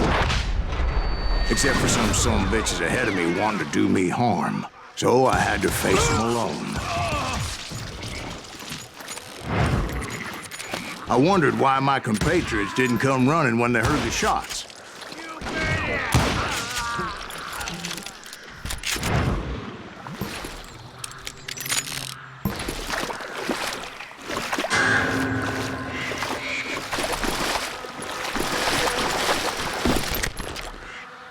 So did you find the Daltons? Not yet, but I did have the questionable pleasure of meeting a few of their friends.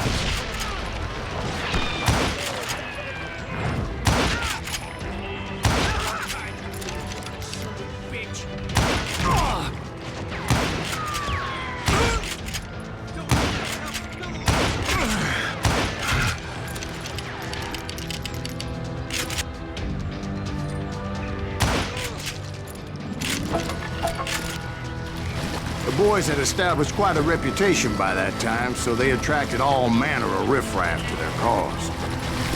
You ain't seen the likes of me.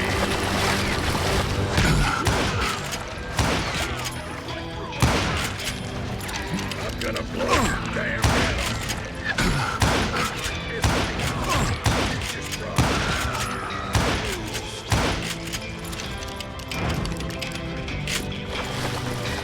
Death is coming. Point being, I was under serious attack.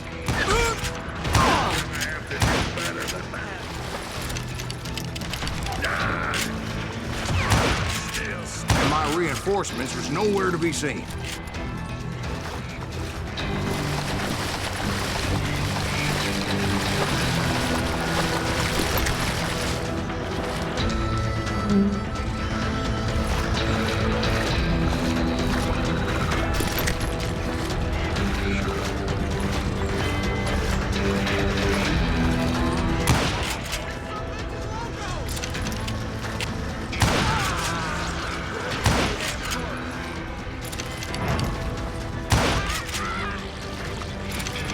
You down.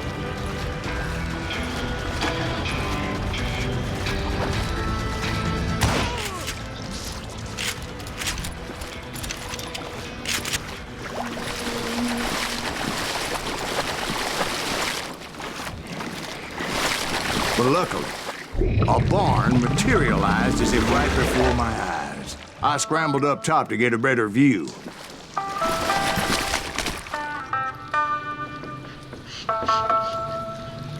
But just ended up falling inside. So, how did you get out?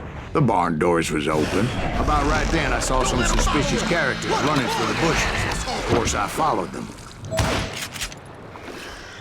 That goddamn swamp was like a goddamn maze, and pretty soon I had no goddamn idea where I was. Steve? So I just started walking, and pretty soon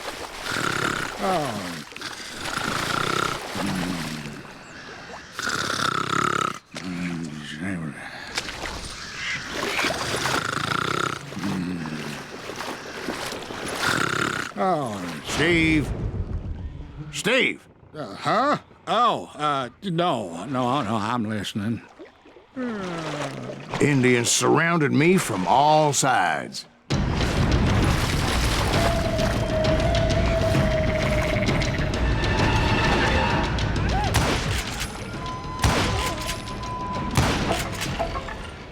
Indians?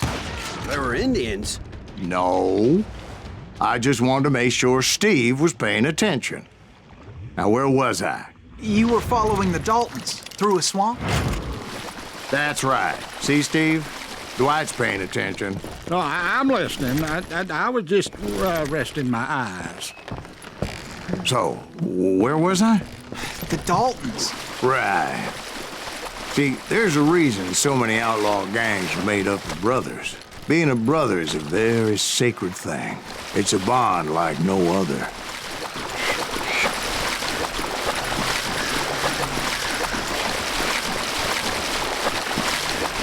Bounty hunters!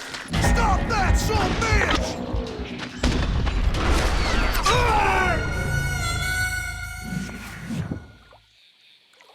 Bounty hunters! Stop that, son bitch! So did you ever find the damn Daltons? Not yet.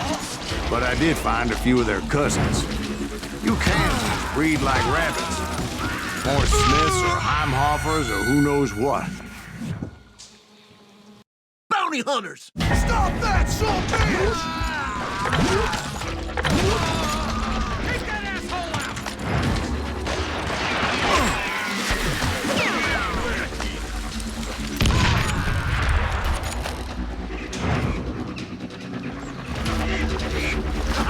Ain't no place to hide from me. But hell, what's more important than family? I bet Ben knows what I'm talking about.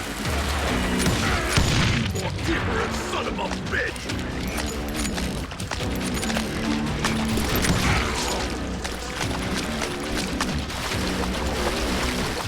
Somebody kill that son of a bitch!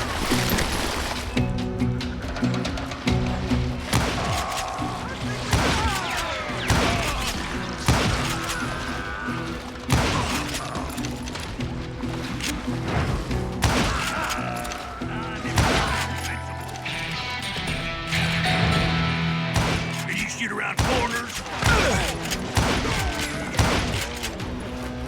Shoot, I dare you.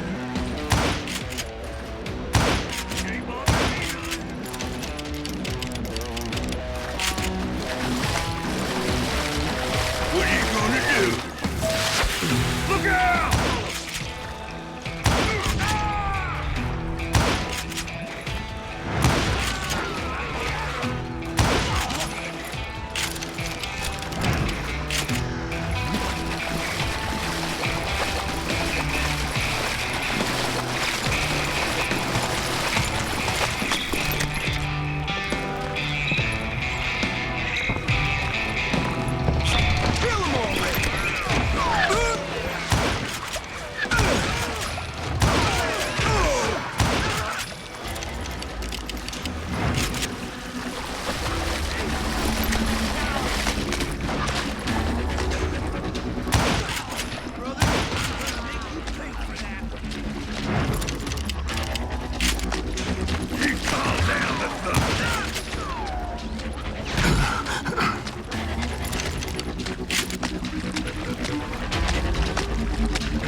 Belly full of bloodshot.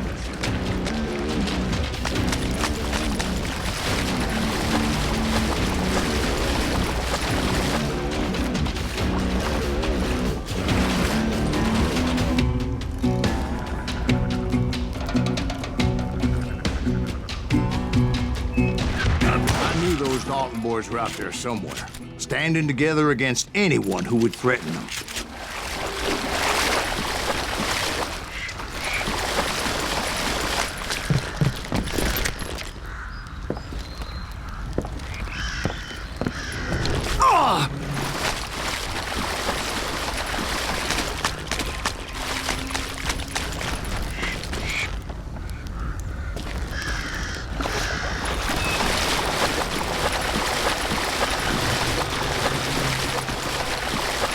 That's when I saw it. A goddamn steamboat.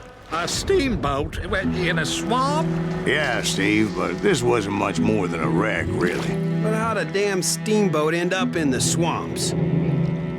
Yes, it floated off during the flood of '89. Now, was it a stern wheeler or a side wheeler?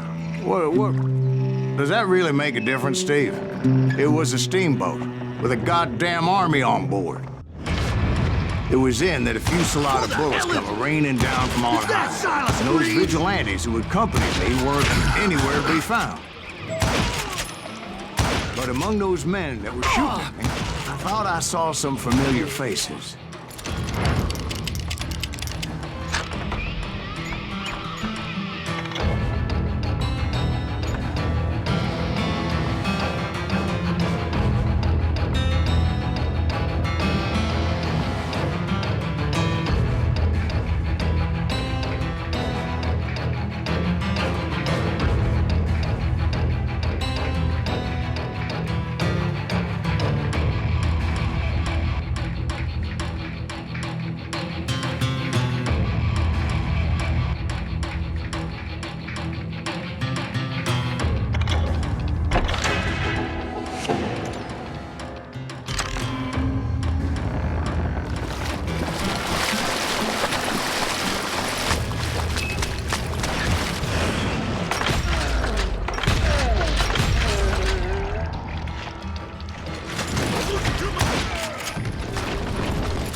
Waiting on me.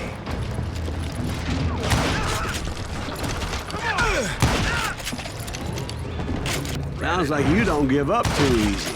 That's the kind of man I am, Ben. I set out to do something. I do it. Surrender just ain't in my nature. Plus, I'm stubborn as hell.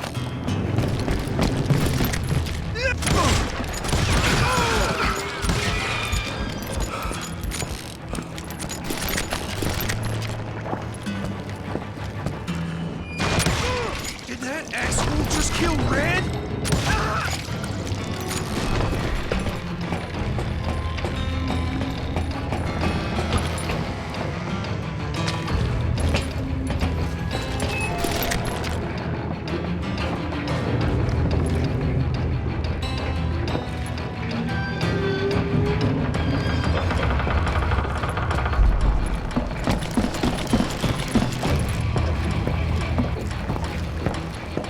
Right about then, much to my relief, the vigilantes finally arrived.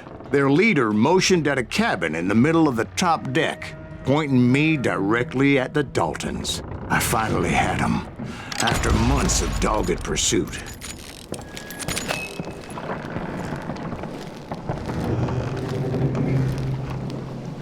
It turned out that they had me.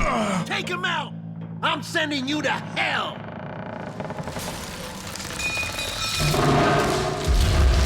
The Daltons had played me like a fiddle. Apparently, the vigilantes were on their damn payroll. They didn't just want to shoot me. They wanted to burn me alive. But finding my way out of a burning labyrinth proved to be quite a challenge. It was a riverboat, right? I mean, it's not like it was a goddamn ocean liner. Well, yeah, but I was in a fight. Did you hear about that ship that's going to launch next year? Largest one in the world. We're talking about the Titanic. If you ask me, it's too blessed big. I don't think it is. So anyway... Don't be stupid, Steve. They know what they're doing. They say that the Titanic is unsinkable. Oh, God. But getting back to that steamboat, how'd you get off it, Mr. Greaves? I took in a lot of smoke that day, so I admit my recollection might be a bit hazy. But somehow I managed to finally disembark. I was coughing up smoke and pretty damn pissed. I was done playing games with those boys. It was time to settle this once and for all.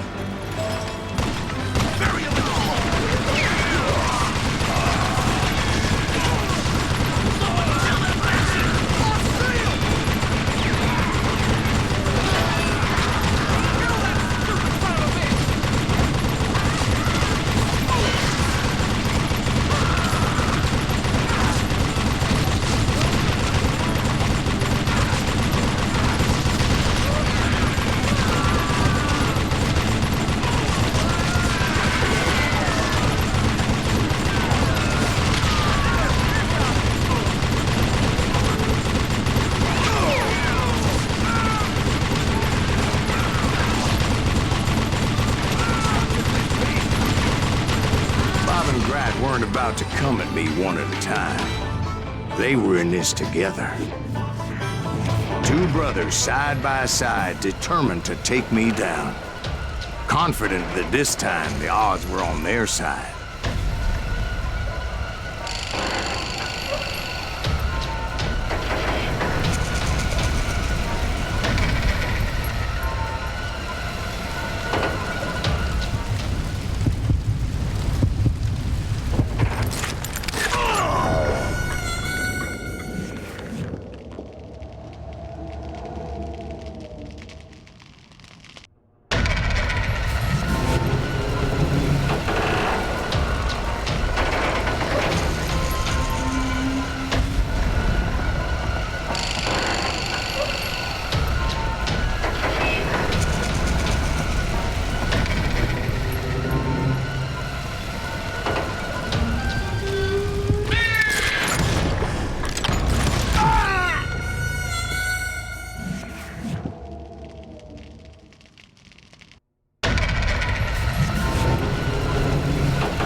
They got it wrong.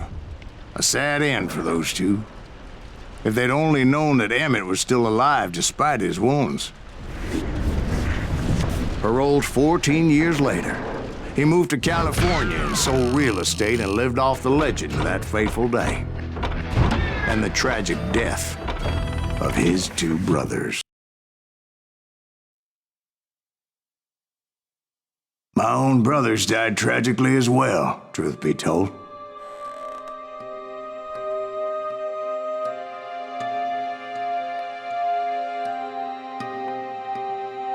It was 1868, and me and my older brothers were pulling a tidy profit running cattle into Juarez, Mexico.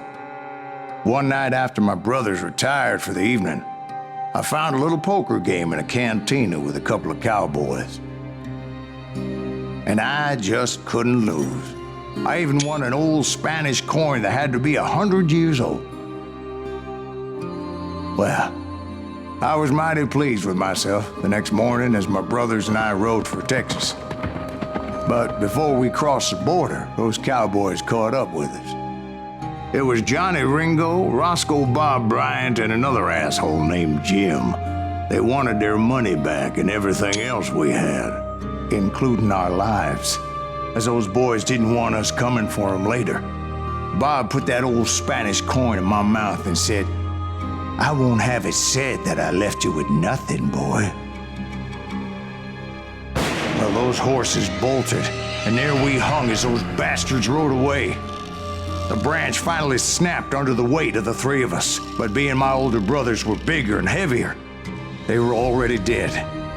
And right then I swore to myself that I would avenge them. Ringo you know about. But Bob eluded me until I heard he was riding with the Wild Bunch.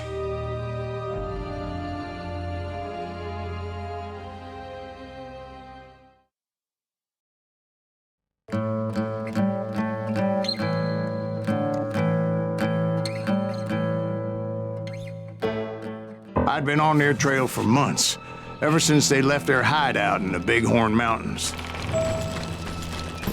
Led by Butch Cassidy, they were a loose association of outlaws who robbed banks and trains from Colorado to Montana.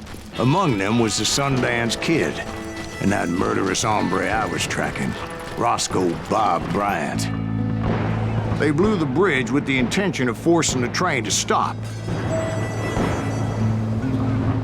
Well, I assumed the Wild Bunch was likely in the still intact part of the train high above. I was determined to make that sumbitch Bob pay for what he did to my brothers.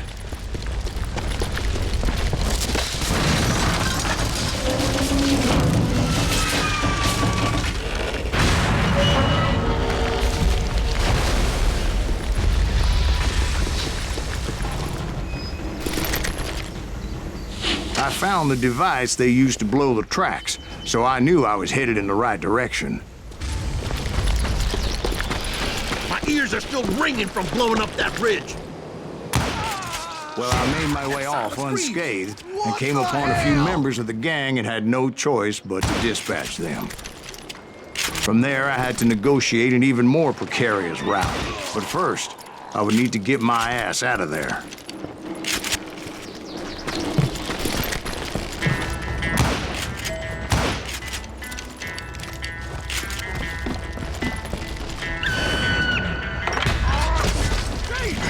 Jumped from the frying pan into the fire as the train was clearly fixing to fall. I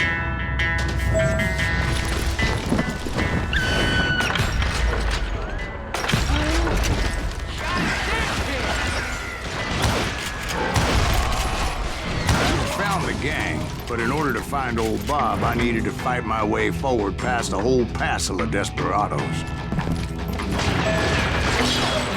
Outside, inside, any way I could, I made my way towards my prey.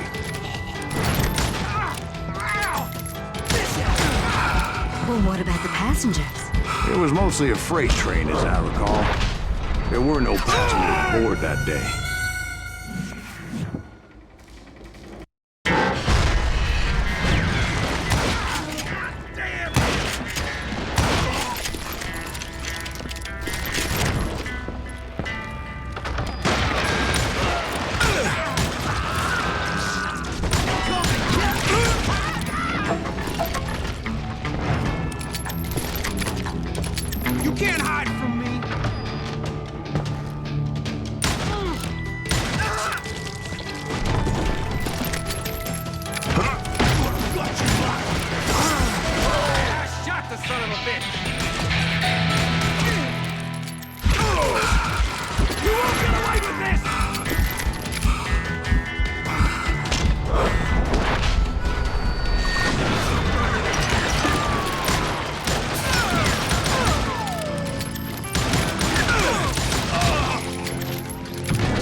mentioned before, I am not fond of heights. But I was too busy dodging bullets to worry about falling to my death. Odds were I was likely to die that day anyway. So I was determined to take down as many of those bastards as I could. I'm gonna make you pay for that.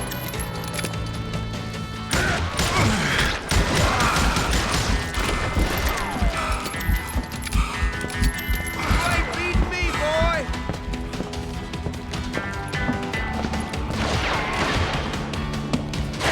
I need no help to kill the likes of you!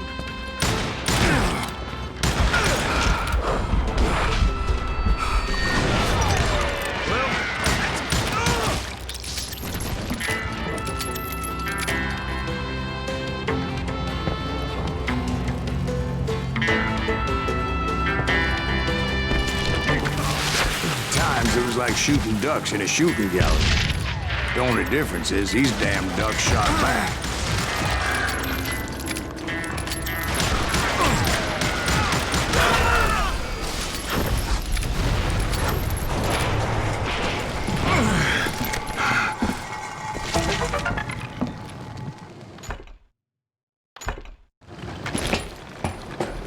I kept hoping the law would show up and give me a hand. Like that giant Pinkerton posse that I read about. Did they come riding in, guns a-blazing to help?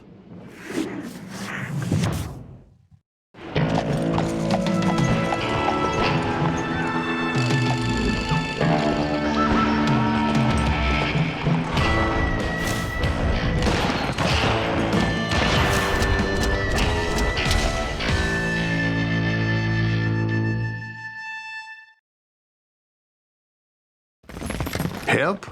From the Pinkertons? No, son. I had to fight the wild bunch all by my lonesome, as usual. Who the hell is that?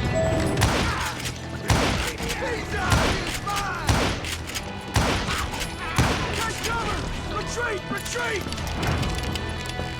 He's killing everybody! They'll kill us all!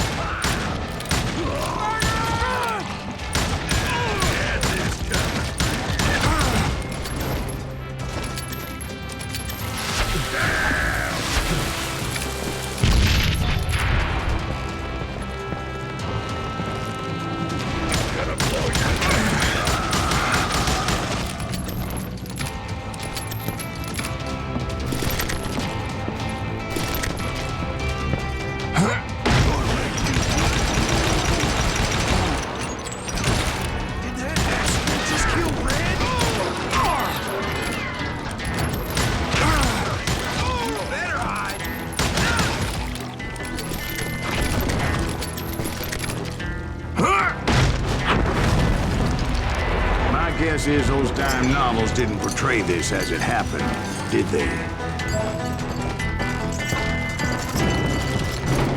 Only a few stragglers were left. I had to cut them down pronto if I was going to stay on old Bob's trail.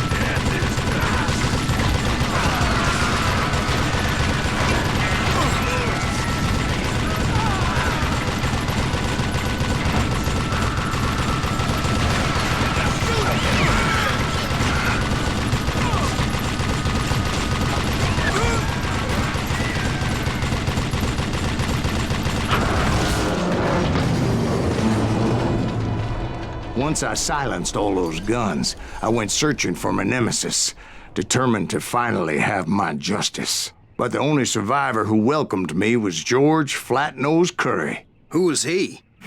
The fastest gun in the gang. Right after Sundance, I mean. And Kid Curry, and maybe Elsie Lay. Though some folks might dispute that.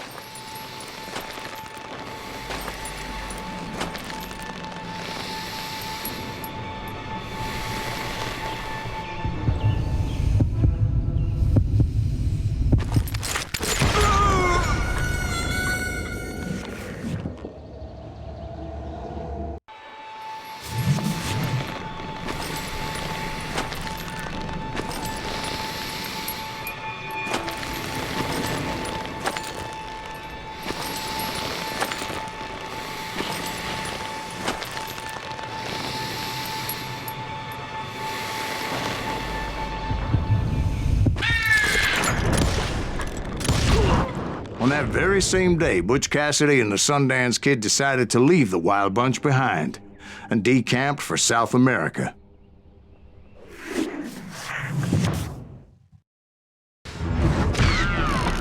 They ended up living down there for many.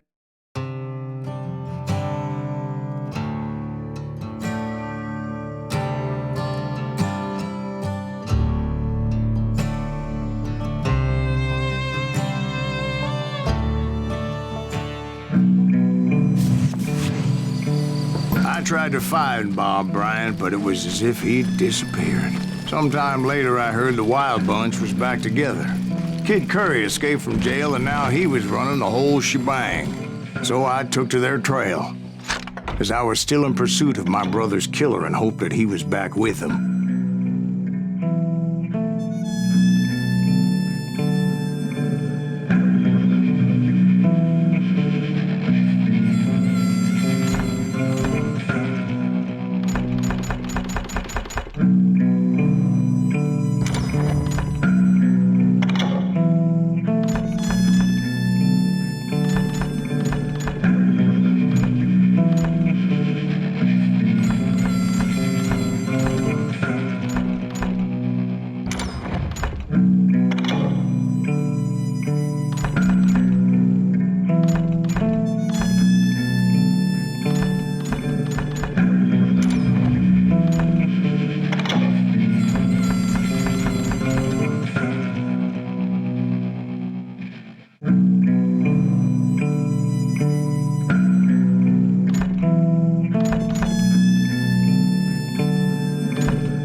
That Kid Curry's kinda crazy, ain't he?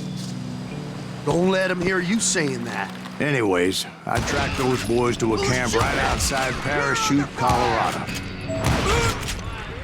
Being outnumbered, I didn't bother with a warning shot.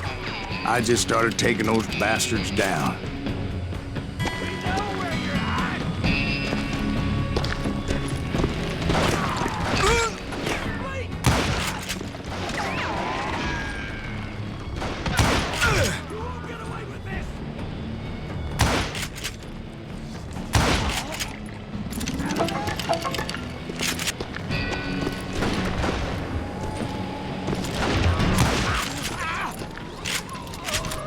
Old Bob wasn't among them, and neither was Kid Curry. I could sense him close by, however, plotting something nasty.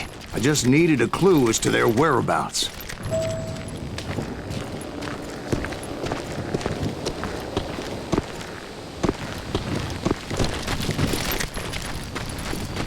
And I found one.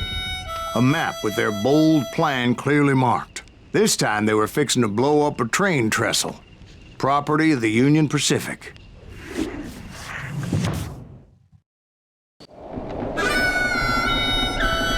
The plan clearly indicated how they were fixing to undermine several of the weakest wooden supports.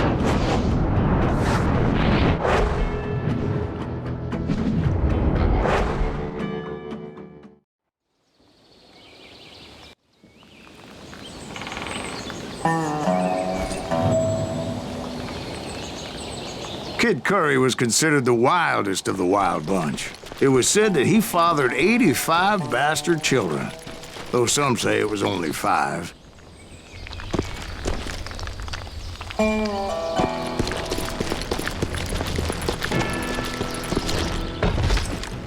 Kid Curry had bragged to a whore how he was gonna rob a train heading to the U.S. Mint in Denver. And that whore, Fat Sally, she told me.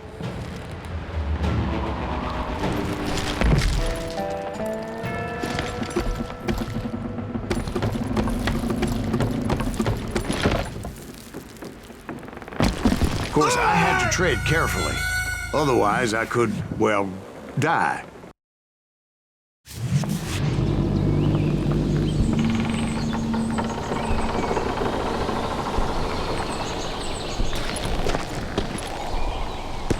I hope you understand how badly my adventure might have ended had I not been as careful as hell.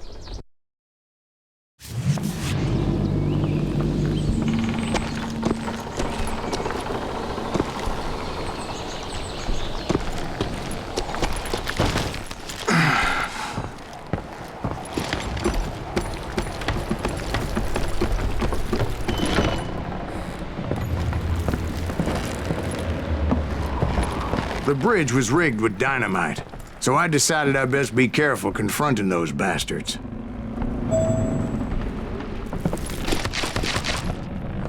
And I made it a point to remove any dynamite that I came across. A moment later, I saw a ladder that somehow had escaped my attention. Blow us up now. Don't worry, I know what I'm doing.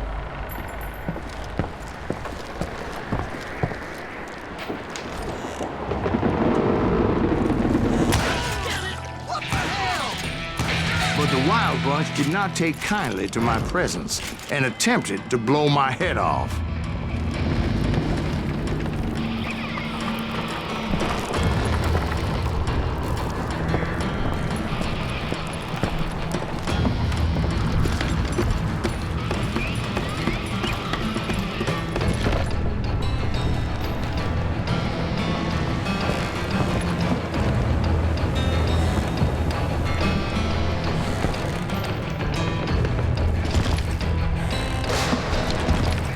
It appeared the kid had found a number of new recruits to bolster their ranks. Guess there's always desperate men willing to trade their lives for stolen treasure. What happened next? Well, having removed the first bundle of dynamite, I decided I might as well remove the other one. Once that was done, I figured I'd find my way from there.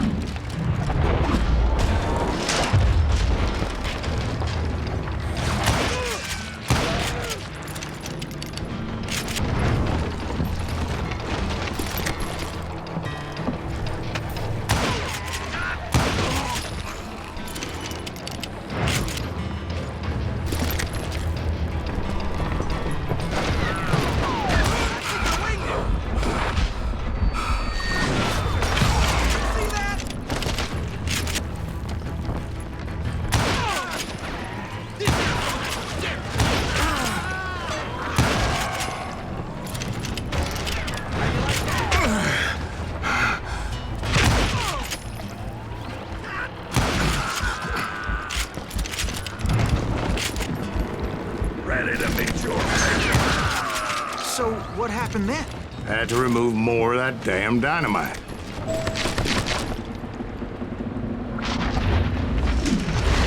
It must have been terrifying trying to make your way across. I was sweating it a bit, but then I noticed a footbridge tied up on high, so I shot the rope.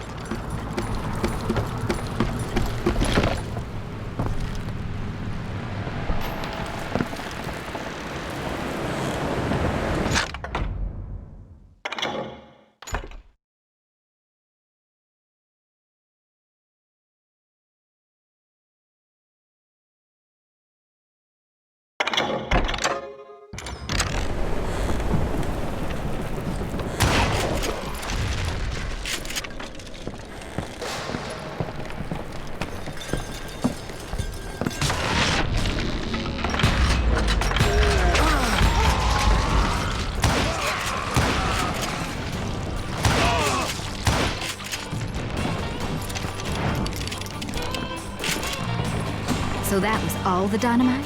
Well, funny you should mention that, darling. As actually there was a fourth charge impeding my progress. Once I removed it, my path was pretty clear.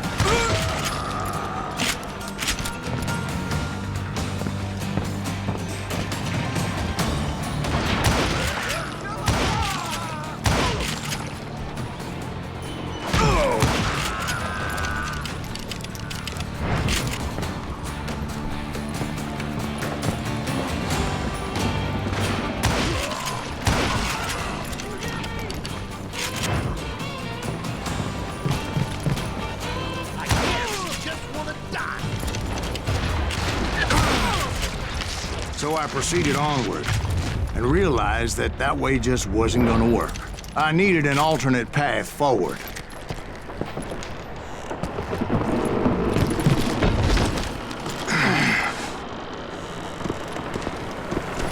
Luckily, I found a cave, and as I made my way back to the bridge, I saw something that concerned me. It was a long, burning fuse, and it was moving fast as hell. I had to catch it.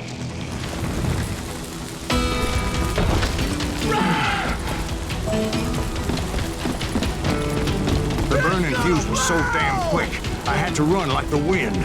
I almost had it, but no. Thought I was gonna have a coronary when I lost sight of those sparks. My heart was pounding like a sledgehammer.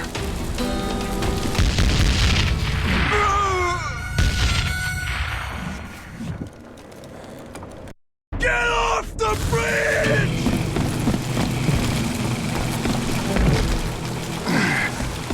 I knew that failure meant boom. Then, finally, at the last moment.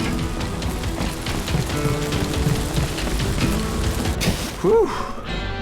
Of course, I was successful, or clearly I wouldn't be talking to you folks here today. Naturally, I removed the last dynamite charge. Well, it was a touching reunion. But by this time, I was thoroughly exhausted and dragging my ass as I was not a young man anymore. It's truly amazing I've made it this far in life, considering how many times I've danced with death.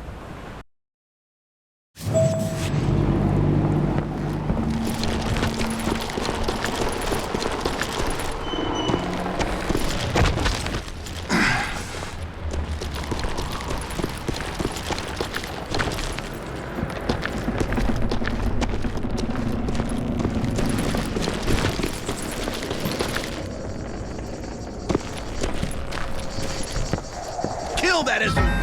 Make him bleed! Send him to perdition! Finally, I found those boys.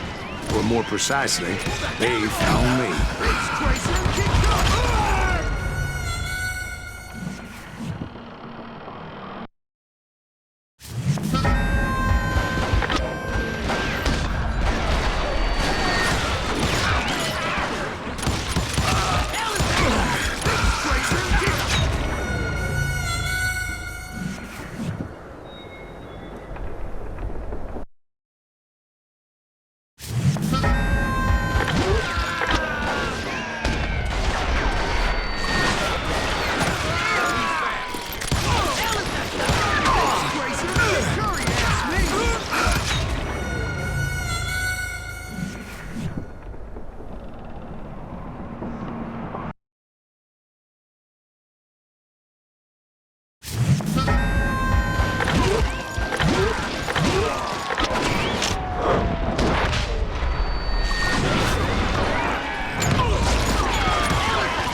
Just when I thought things couldn't get worse, Kid Curry opened up on me with a goddamn Gatling gun. It was hidden in this tunnel and pretty well shielded.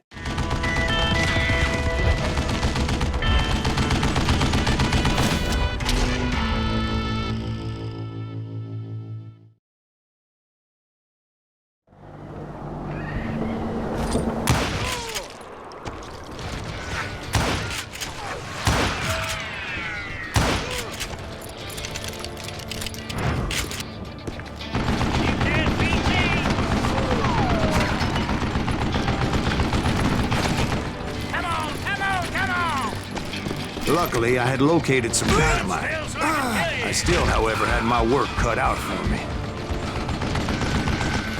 Are you kidding me?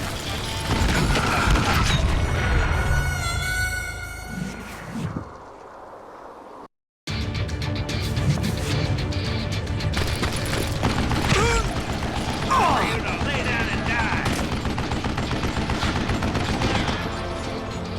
What are you, Yella?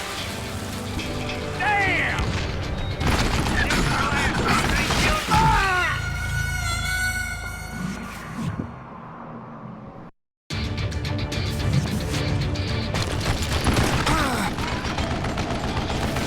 It's not fair!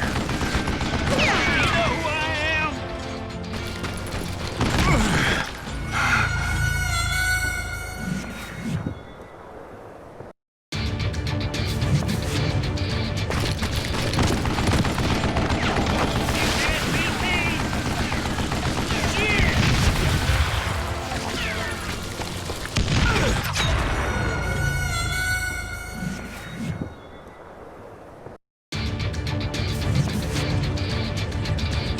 You can't hide forever!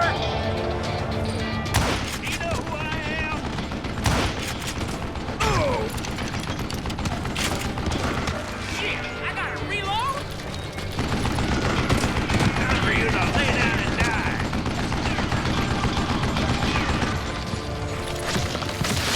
Ah! That smells like a kill you.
kidding me?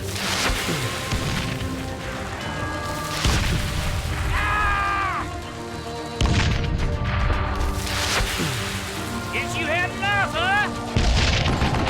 You can't beat me. Am I out of bullets already? Time for you to lay down and die.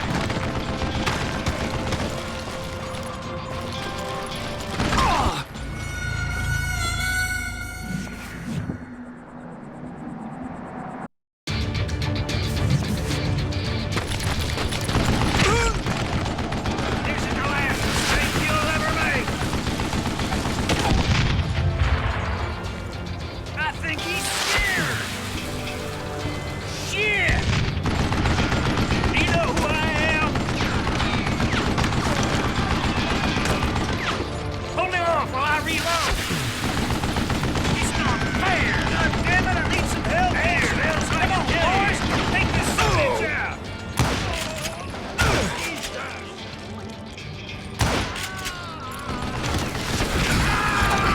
Time for you to lay down and die. Damn! You can't beat me! Are you kidding me? Got you, yellow bastard! This is the last mistake you'll ever make!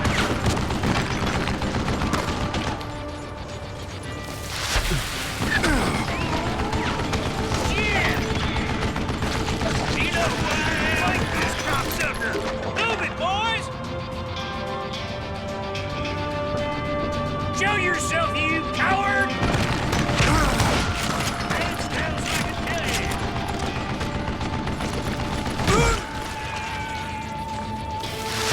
It's not fair!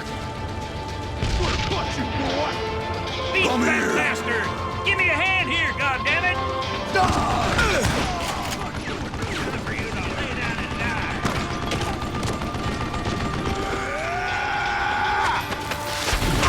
Damn! Eventually, I brought that tunnel down. And that's when I met Kid Curry himself. He had decided to stop pussyfooting around and deal with me personally.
fast as he was. I was just a bit faster. And as he lay wounded, I demanded to know the whereabouts of Roscoe Bob Bryant. He shouted at me, "Is that what this is about? Bob went with Butch and Sundance to South America. You ain't never finding him."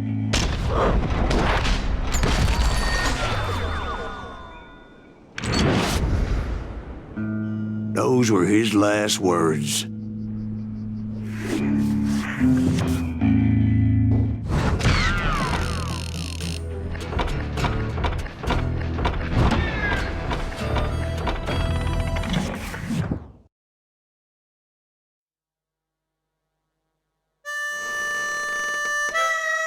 So, Bob Bryant got away? I knew I'd never find him in South America. What about the other killer? Yeah, you kinda glossed over that one. Well, I found Jim not long after my showdown with Ringo. At the time, he was riding with the James Younger gang. Did I neglect to mention that?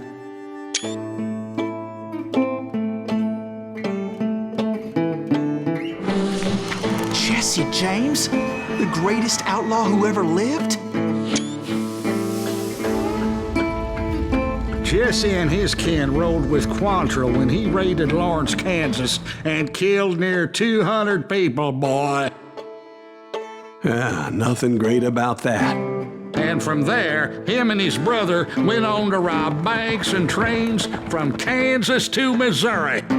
Which is why there was such a rich bounty on their heads.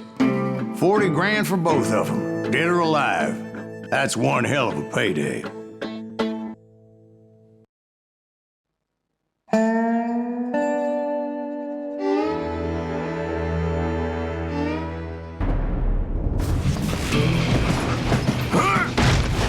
I confronted them as they were robbing a train. Bullets were flying at me from every which way. But I knew I'd have to fight my way forward if I was gonna find this Jim.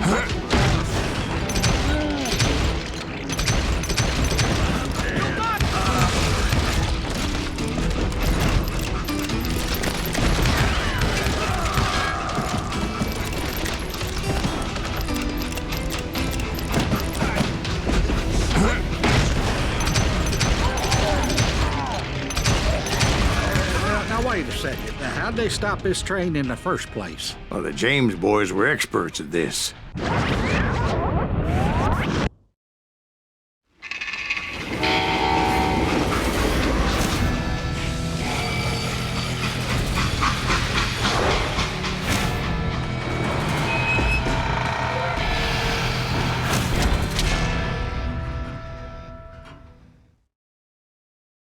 They hopped a freight train, having heard there was a big payroll in the express safe. So, I hopped the same train.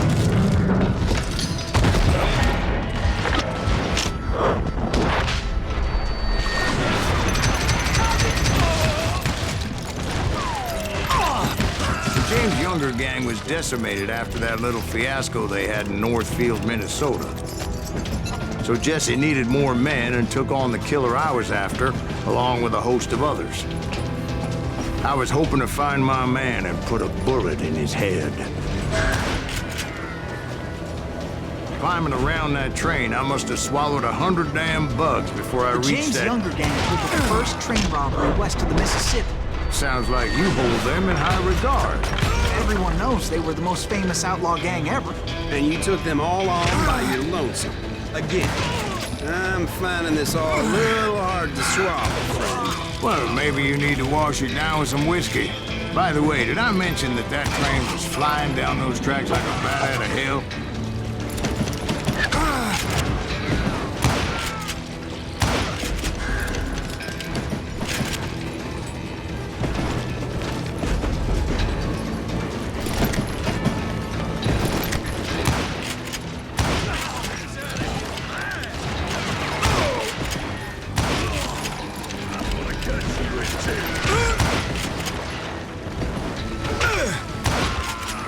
Now you're really pissing me off.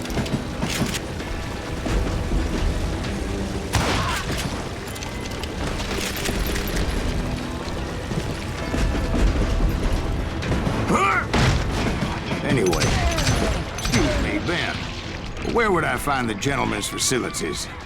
Suddenly I have an urgent need to drain my one-eyed snake. Well, I've had more than a few drinks, and I've been sitting here for quite a spell. Right through there. Let me show you. Huh? I never heard so much malarkey in my life. You think he's bullshitting us? You don't think he's Silas Greaves? I think he's just some old drunk looking for some free liquor.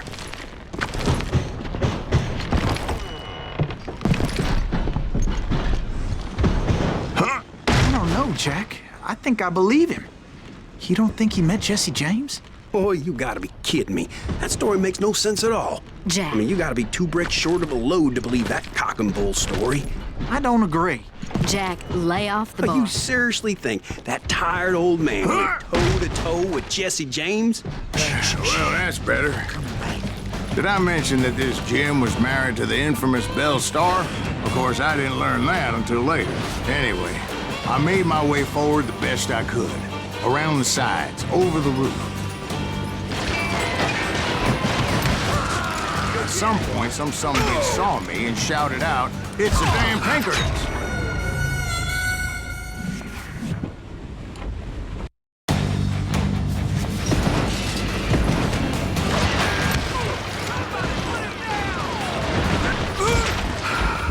At some point, some bitch saw me and shouted out, "It's the damn Pinkertons!" Now, I never worked for that lying cocksucker, but I guess they assumed I was one of his assassins.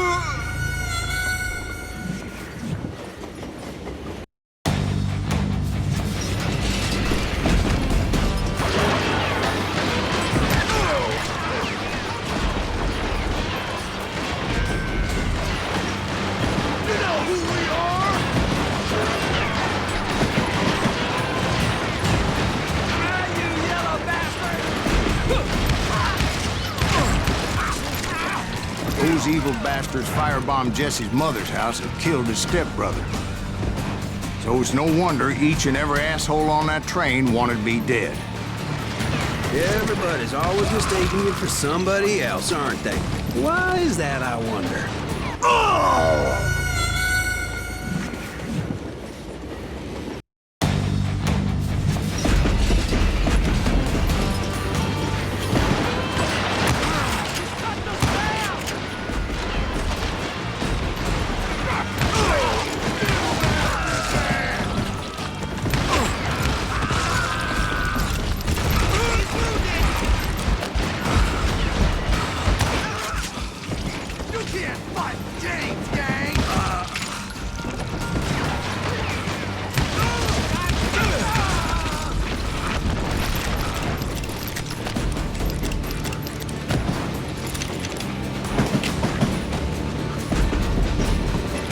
Don't rightly know, Jack.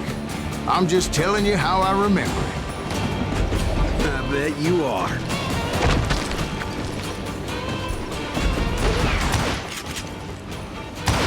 He shot Bill! Come and get me, you got the guts!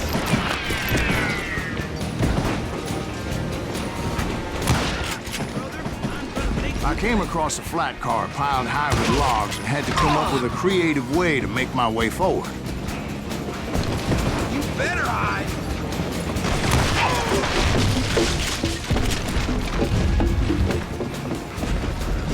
I wondered if I was ever going to find the front of that train, or the bastard I was after.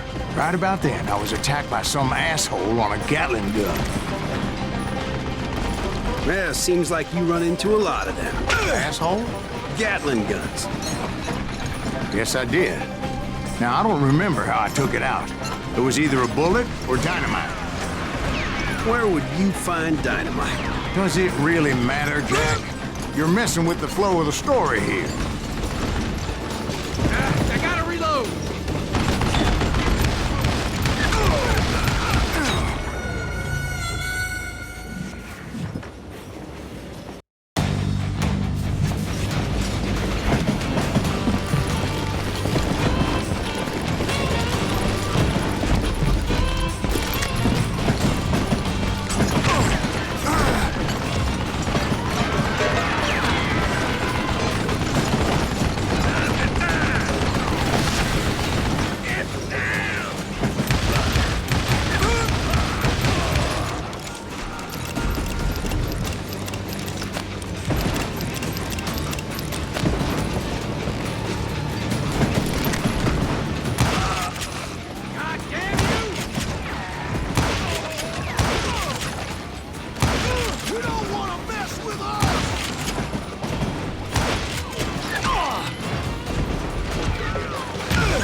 was looking for Jim and shooting any son of a bitch stupid enough to get in my way.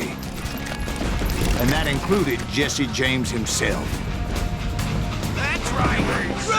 Run!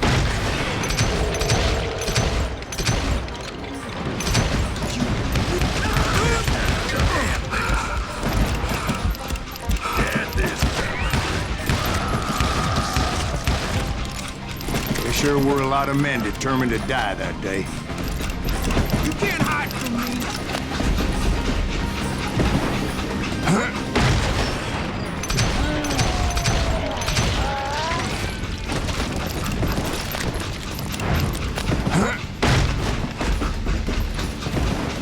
It was then that Jesse detached the express car from the rest of the damn train. I could see Jesse waiting for me, fixing to kill me so he could get away with all that money.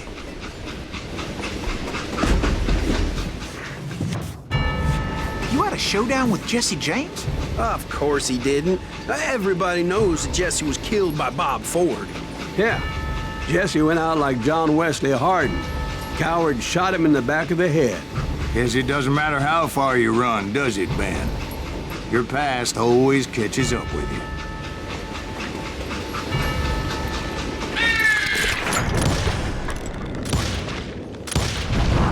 Yeah, I didn't kill Jesse James. Just wounded him bad enough to convince him to hang up his guns. What about that Jim fella? What happened to him? I figure he was up front with a gun to the engineer's head. That bastard slipped away again. I'll tell you how I got him. But first I need to wet my whistle.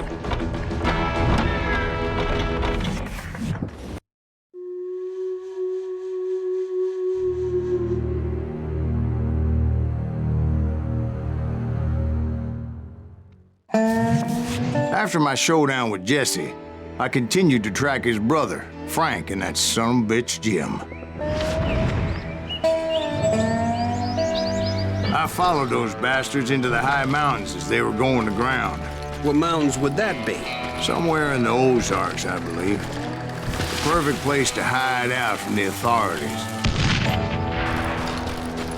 In fact, before I could find them, some Indians who fled the res and were hiding out from the military found me first.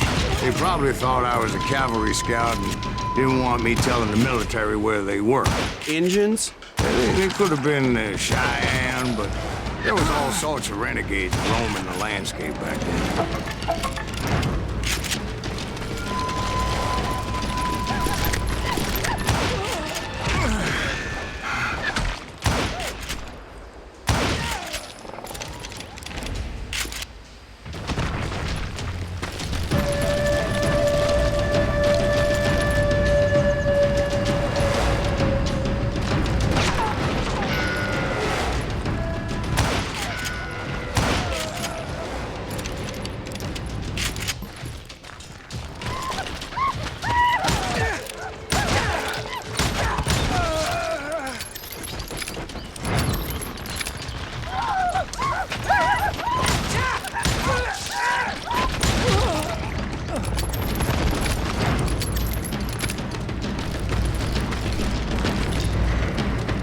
Hey, how about another whiskey, Ben?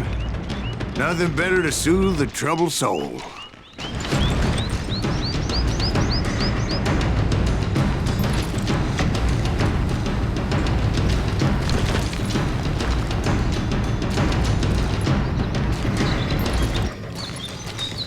Now, where was I? Indian tribe. I had more than my share of run-ins with the red man. Like that time... Did I tell you about Grey Wolf? Yes, sir. You did. Ah, of course I did. In fact, I could still remember that old medicine man's words to me. Jesus Christ, we're back to that again. You carry great darkness in your heart. It will claim your soul. You will come to this place again and kill many more men.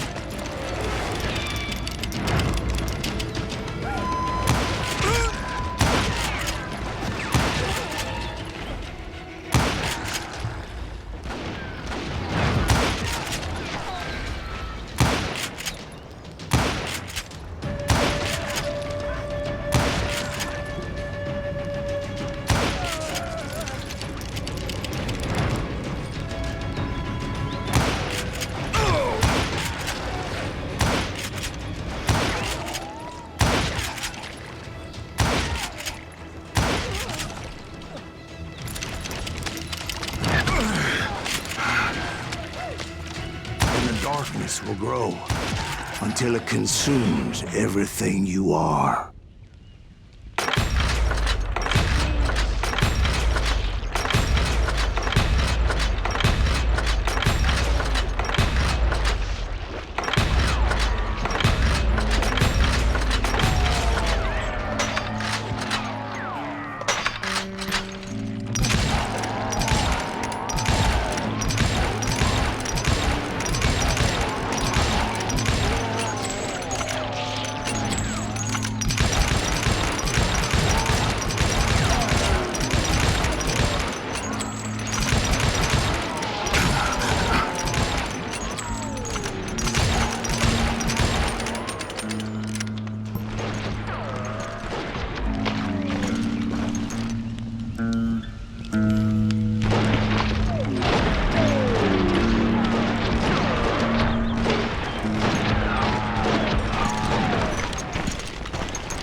So, did you ever find it? Who? The man you are after. Let me ask you something, Ben. You ever think about death?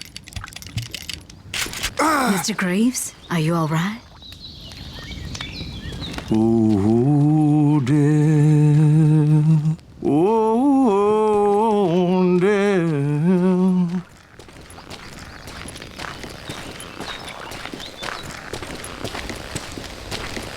Won't you spare me over till another year? What is this that I can't see? With ice cold hands taking hold of me. Well, I am death, none can excel. I'll open the door to heaven or hell. Oh, death. Oh, death. Won't you spare me over till another year? Oh, death. Someone would pray. Could you wait to call me another day? Oh, death. Oh, death. Won't you spare me over till another year? So, are you going to answer the question? What question is that? Jim Reed. Did you ever find him? Reed was indeed that son-bitch's surname. That's right, Ben. A despicable character. I remember him laughing like a hyena that cold morning they lynched me and my brothers. He was intent on avoiding my vengeance, but nothing was gonna stop me. Nothing.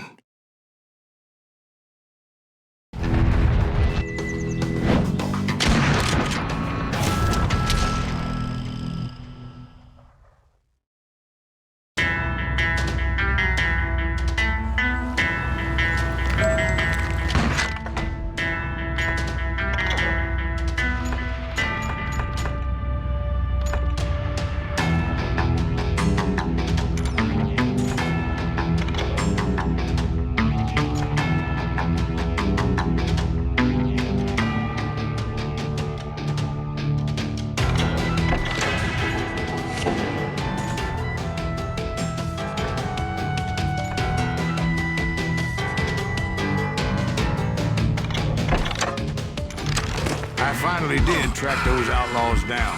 They had long rifles with scopes and were well positioned to pick off any poor soul who came anywhere close.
I'm guessing Frank James believed I was responsible for the demise of his brother Jesse. I couldn't really disagree with the man, as I thought Jesse was dead then as well.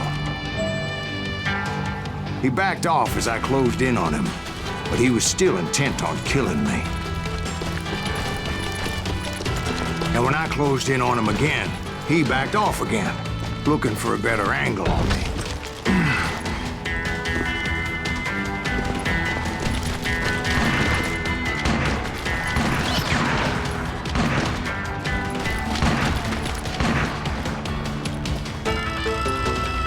Hell, I can't fault Frank for wanting his revenge, as I was there for the same damn reason myself. At this point, I'm guessing you think Silas Greaves is a worse murderer than Jim Reed ever was. No, sir. A man who spent half his life killing somebody's brothers, fathers, sons. I think you were just looking for justice, sir. Is that what I was looking for, Dwight? Is that what it was? Justice?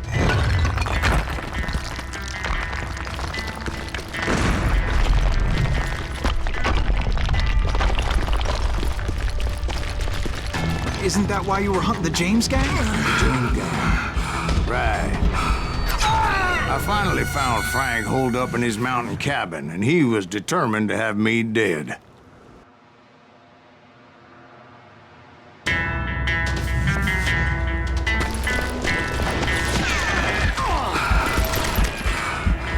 It was a pitched battle that could have gone either way. Luckily, I had some dynamite in my possession. Dynamite? On your person? A few sticks, just in case. It's always good to be prepared. Right. I'm just laying out the facts as I remember them, Jack.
It was a pitched battle that could have gone either way.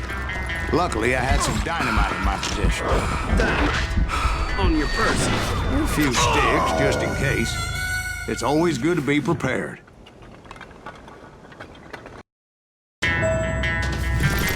It was a pitched battle that could have gone either way. Luckily, I had some dynamite in my possession. Dynamite. On your person. A few sticks, just in case. It's always good to be prepared. Right. I'm just laying out the facts as I remember them, Jack.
Son of a bitch!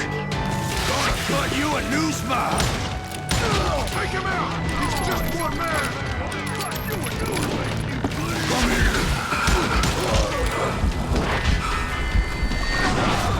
Put him down! Oh, that bastard dead!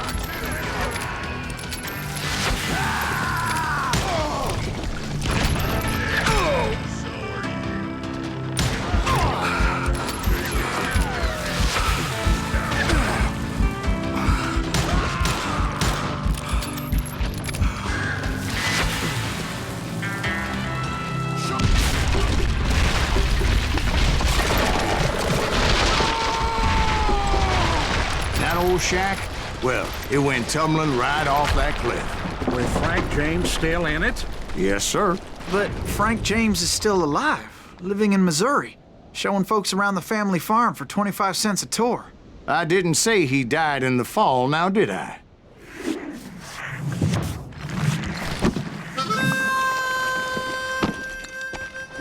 I'm done with this damnable outlaw life! Kill me, don't kill me, do what you will! At this point, I just don't give a shit! I explained to Frank that I had nothing against him personally and that I was looking for someone else. You want Reed? Have at him! I never did like that bastard! I am done here!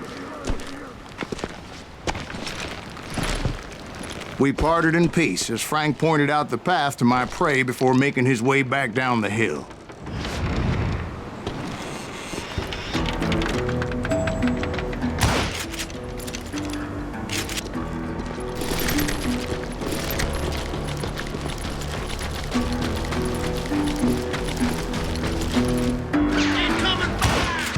What happened with Reed?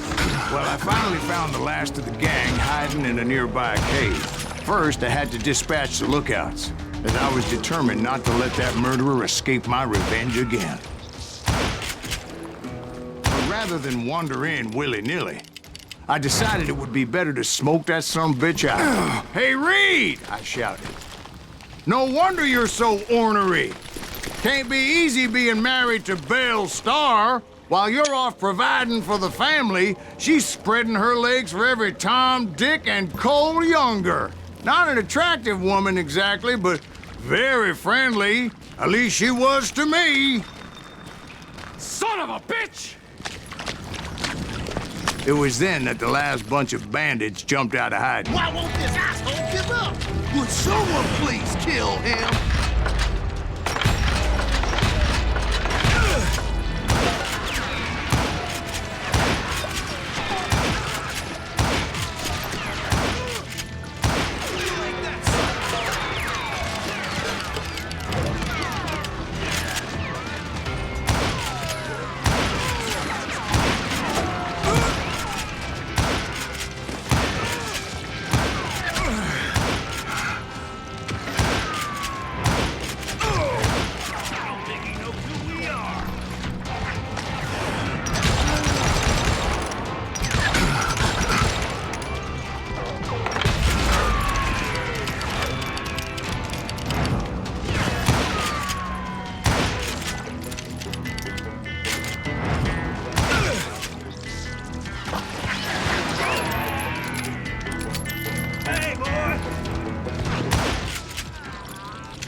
eventually, it was just me and Reed.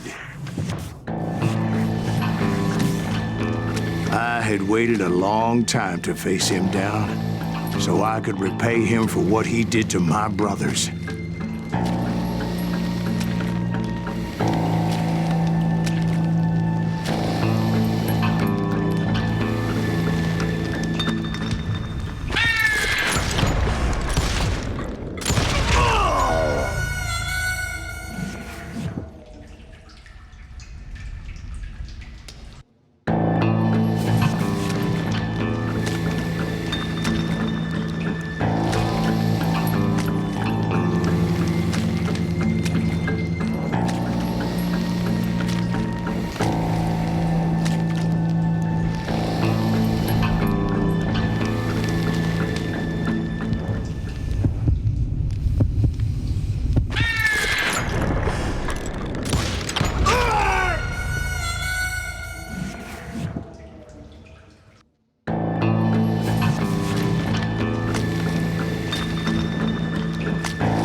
And repay him I did.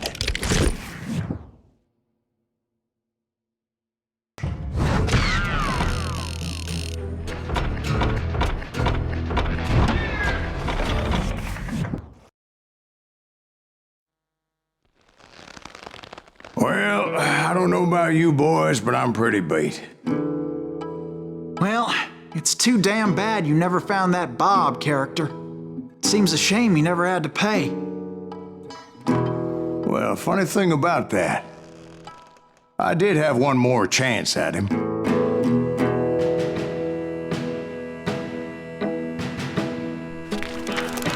Six months ago, I heard that Butch and Sundance were back in the States and had gathered up some of their old gang. I tracked them down, hoping that Roscoe Bob Bryant had returned with them. So you're saying they didn't die down in Bolivia? That's what I'm saying.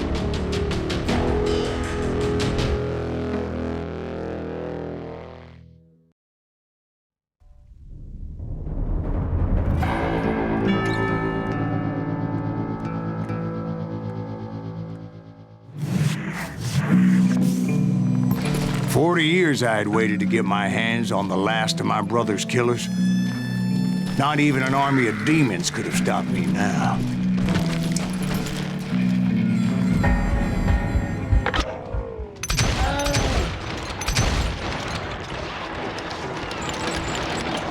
Both Johnny Ringo and Jim Reed fell fairly quickly. But the last one, Roscoe Bob Bryant, that son of a bitch had managed to escape my vengeance time and time again. I couldn't even be certain I'd recognize him after all those years. By now, he had to be close to 70. For all you know, he could have been dead. That thought had indeed crossed my mind, as did others.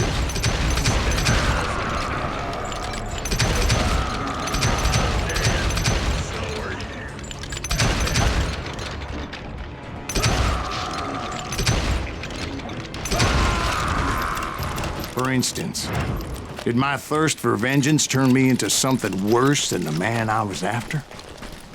By this point in my storied career, I had killed more men than Bob Bryant ever had. I was furious as hell at that bastard for making me who I am. A man with no family, no friends.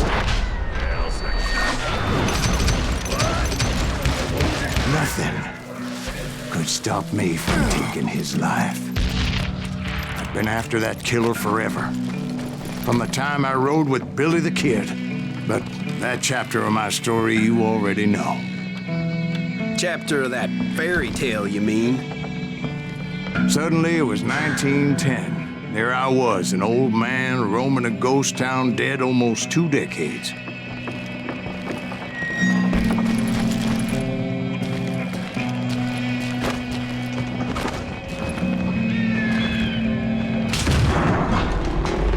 The town was falling apart, just like me.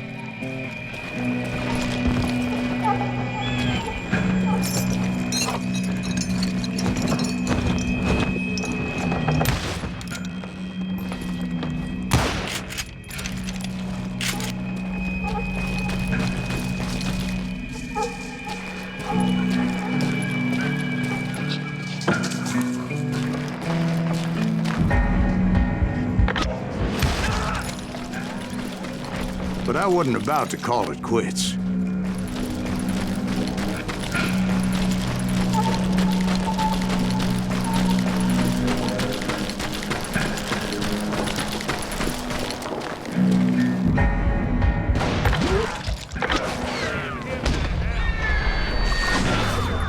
Even though the ghosts of my dead brothers were begging me to end what I started so long ago. Mr. Graves, are you all right? Would you like some water? The Wild Bunch knew I was there. They were after a treasure they had hidden before they fled, buried in the grave of a dead amigo. I intended to fill that grave with Bob Bryant's corpse. But like I said, the bandits knew I was on to them. They lured me in and hit me with everything they had.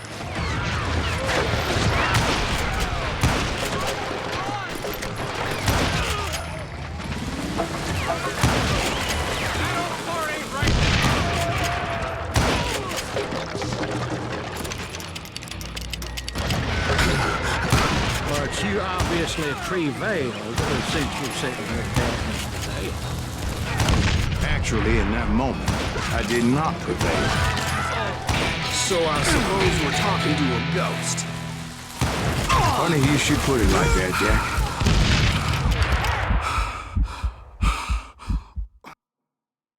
Because when I woke up... From the dead? There was silence all around me.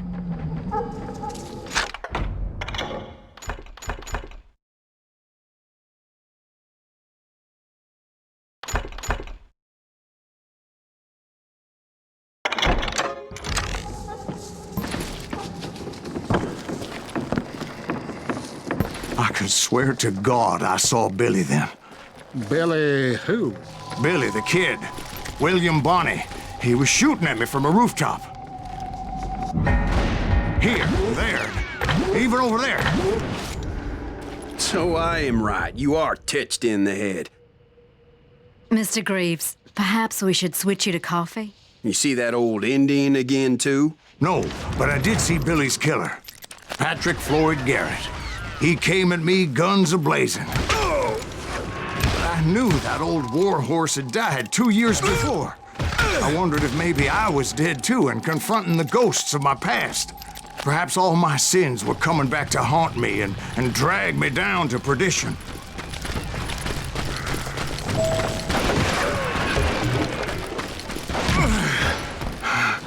I saw Henry Plummer throw dynamite at me.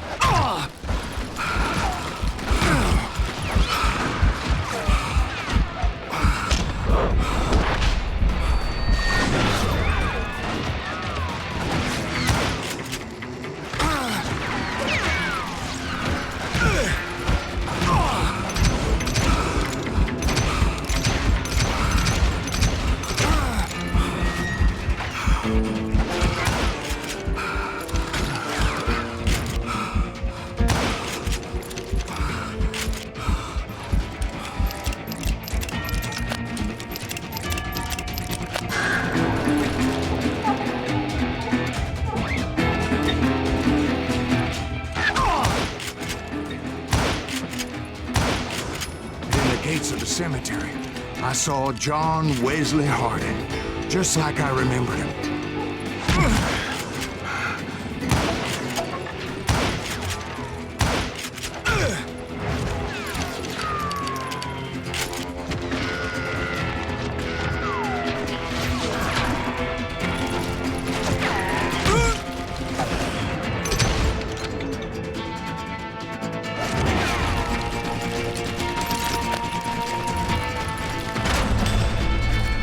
Ollinger appeared with his terrible double-barrel shotgun. But no ghost army was stopping me. My father-in-law got hit with a fallen branch. He spent the rest of his life talking to dogs.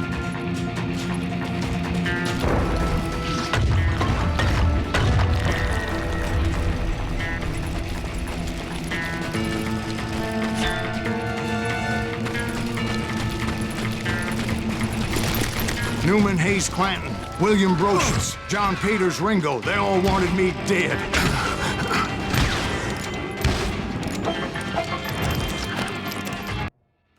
Newman Hayes Clanton, William Brocious, John Peters Ringo, they all wanted me dead.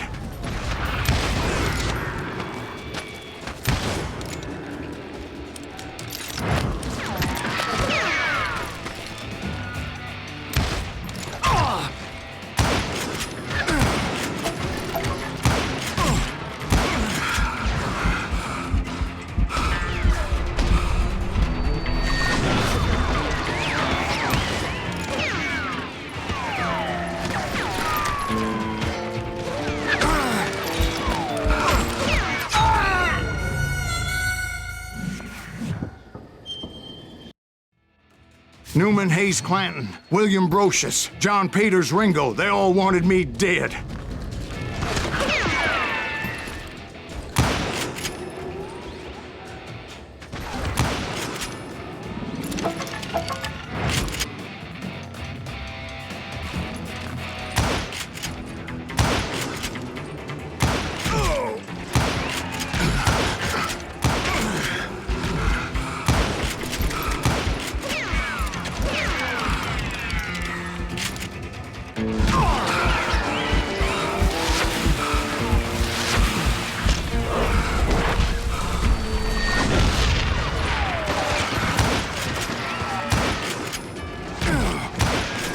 The Dalton brothers, Robert and Grattan, guardians of the Garden of the Dead.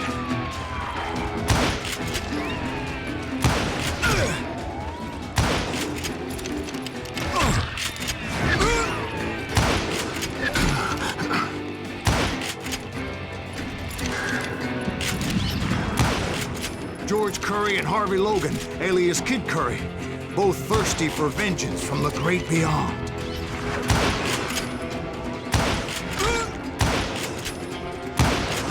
Jesse, Woodson, James, and Jim Reed. Each one deader than the next. I thought I would go crazy. Thought?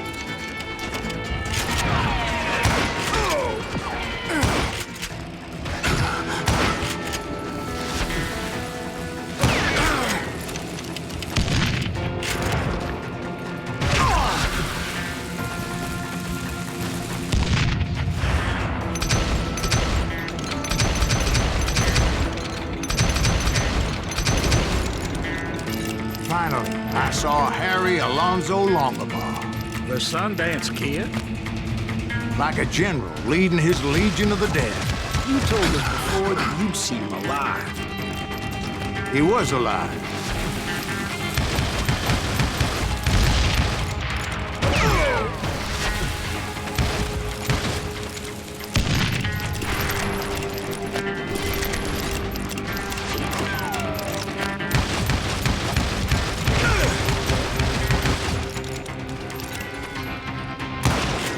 Then I heard a voice call to me from afar. It was Robert Leroy Parker, a.k.a. Butch Cassidy, coming at me from out of the fog. Thanks for taking care of that bastard.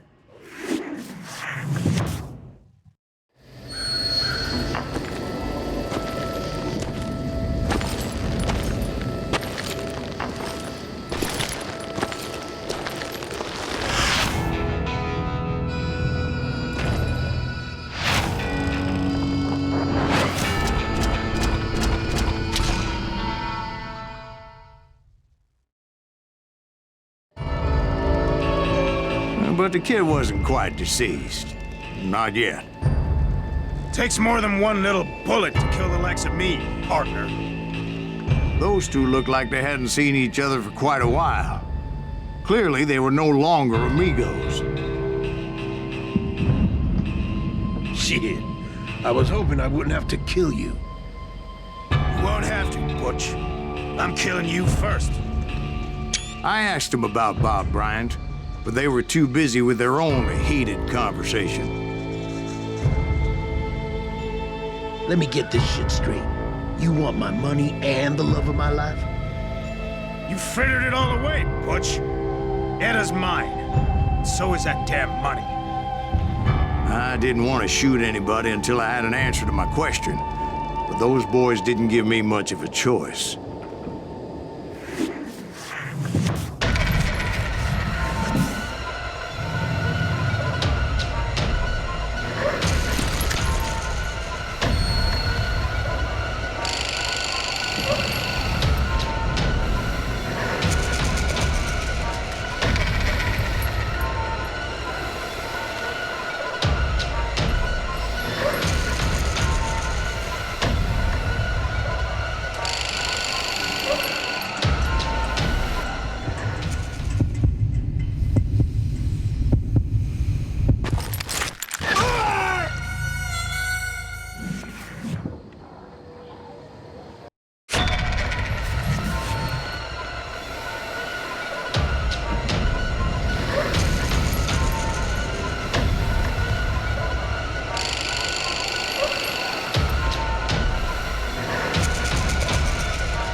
Butch Cassidy and the Sundance Kid died there in that cemetery not 6 months ago.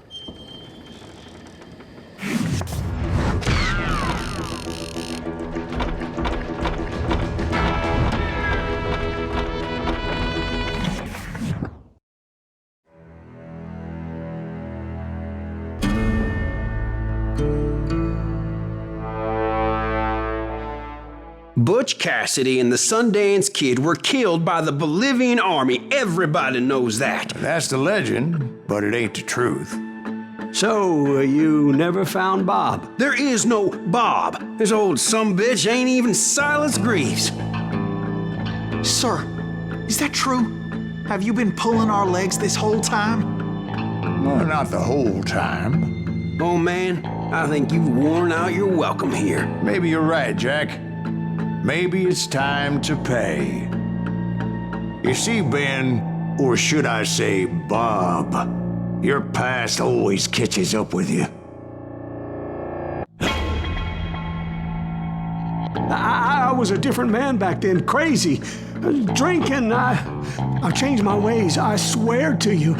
If I could turn back the clock, But you can't, Bob.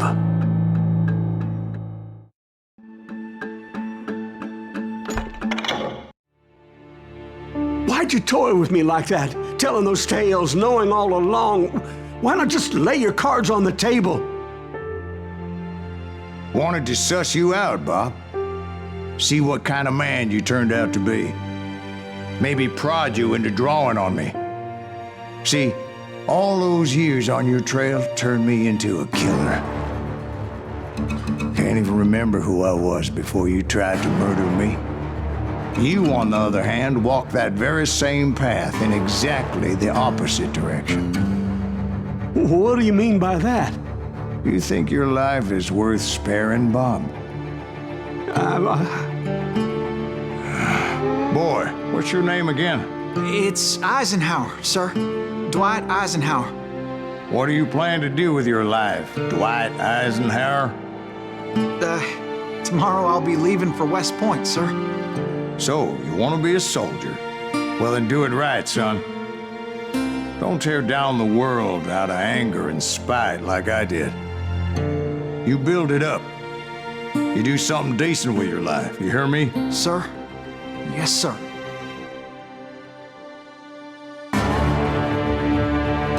I won't have it said I left you with nothing, Bob.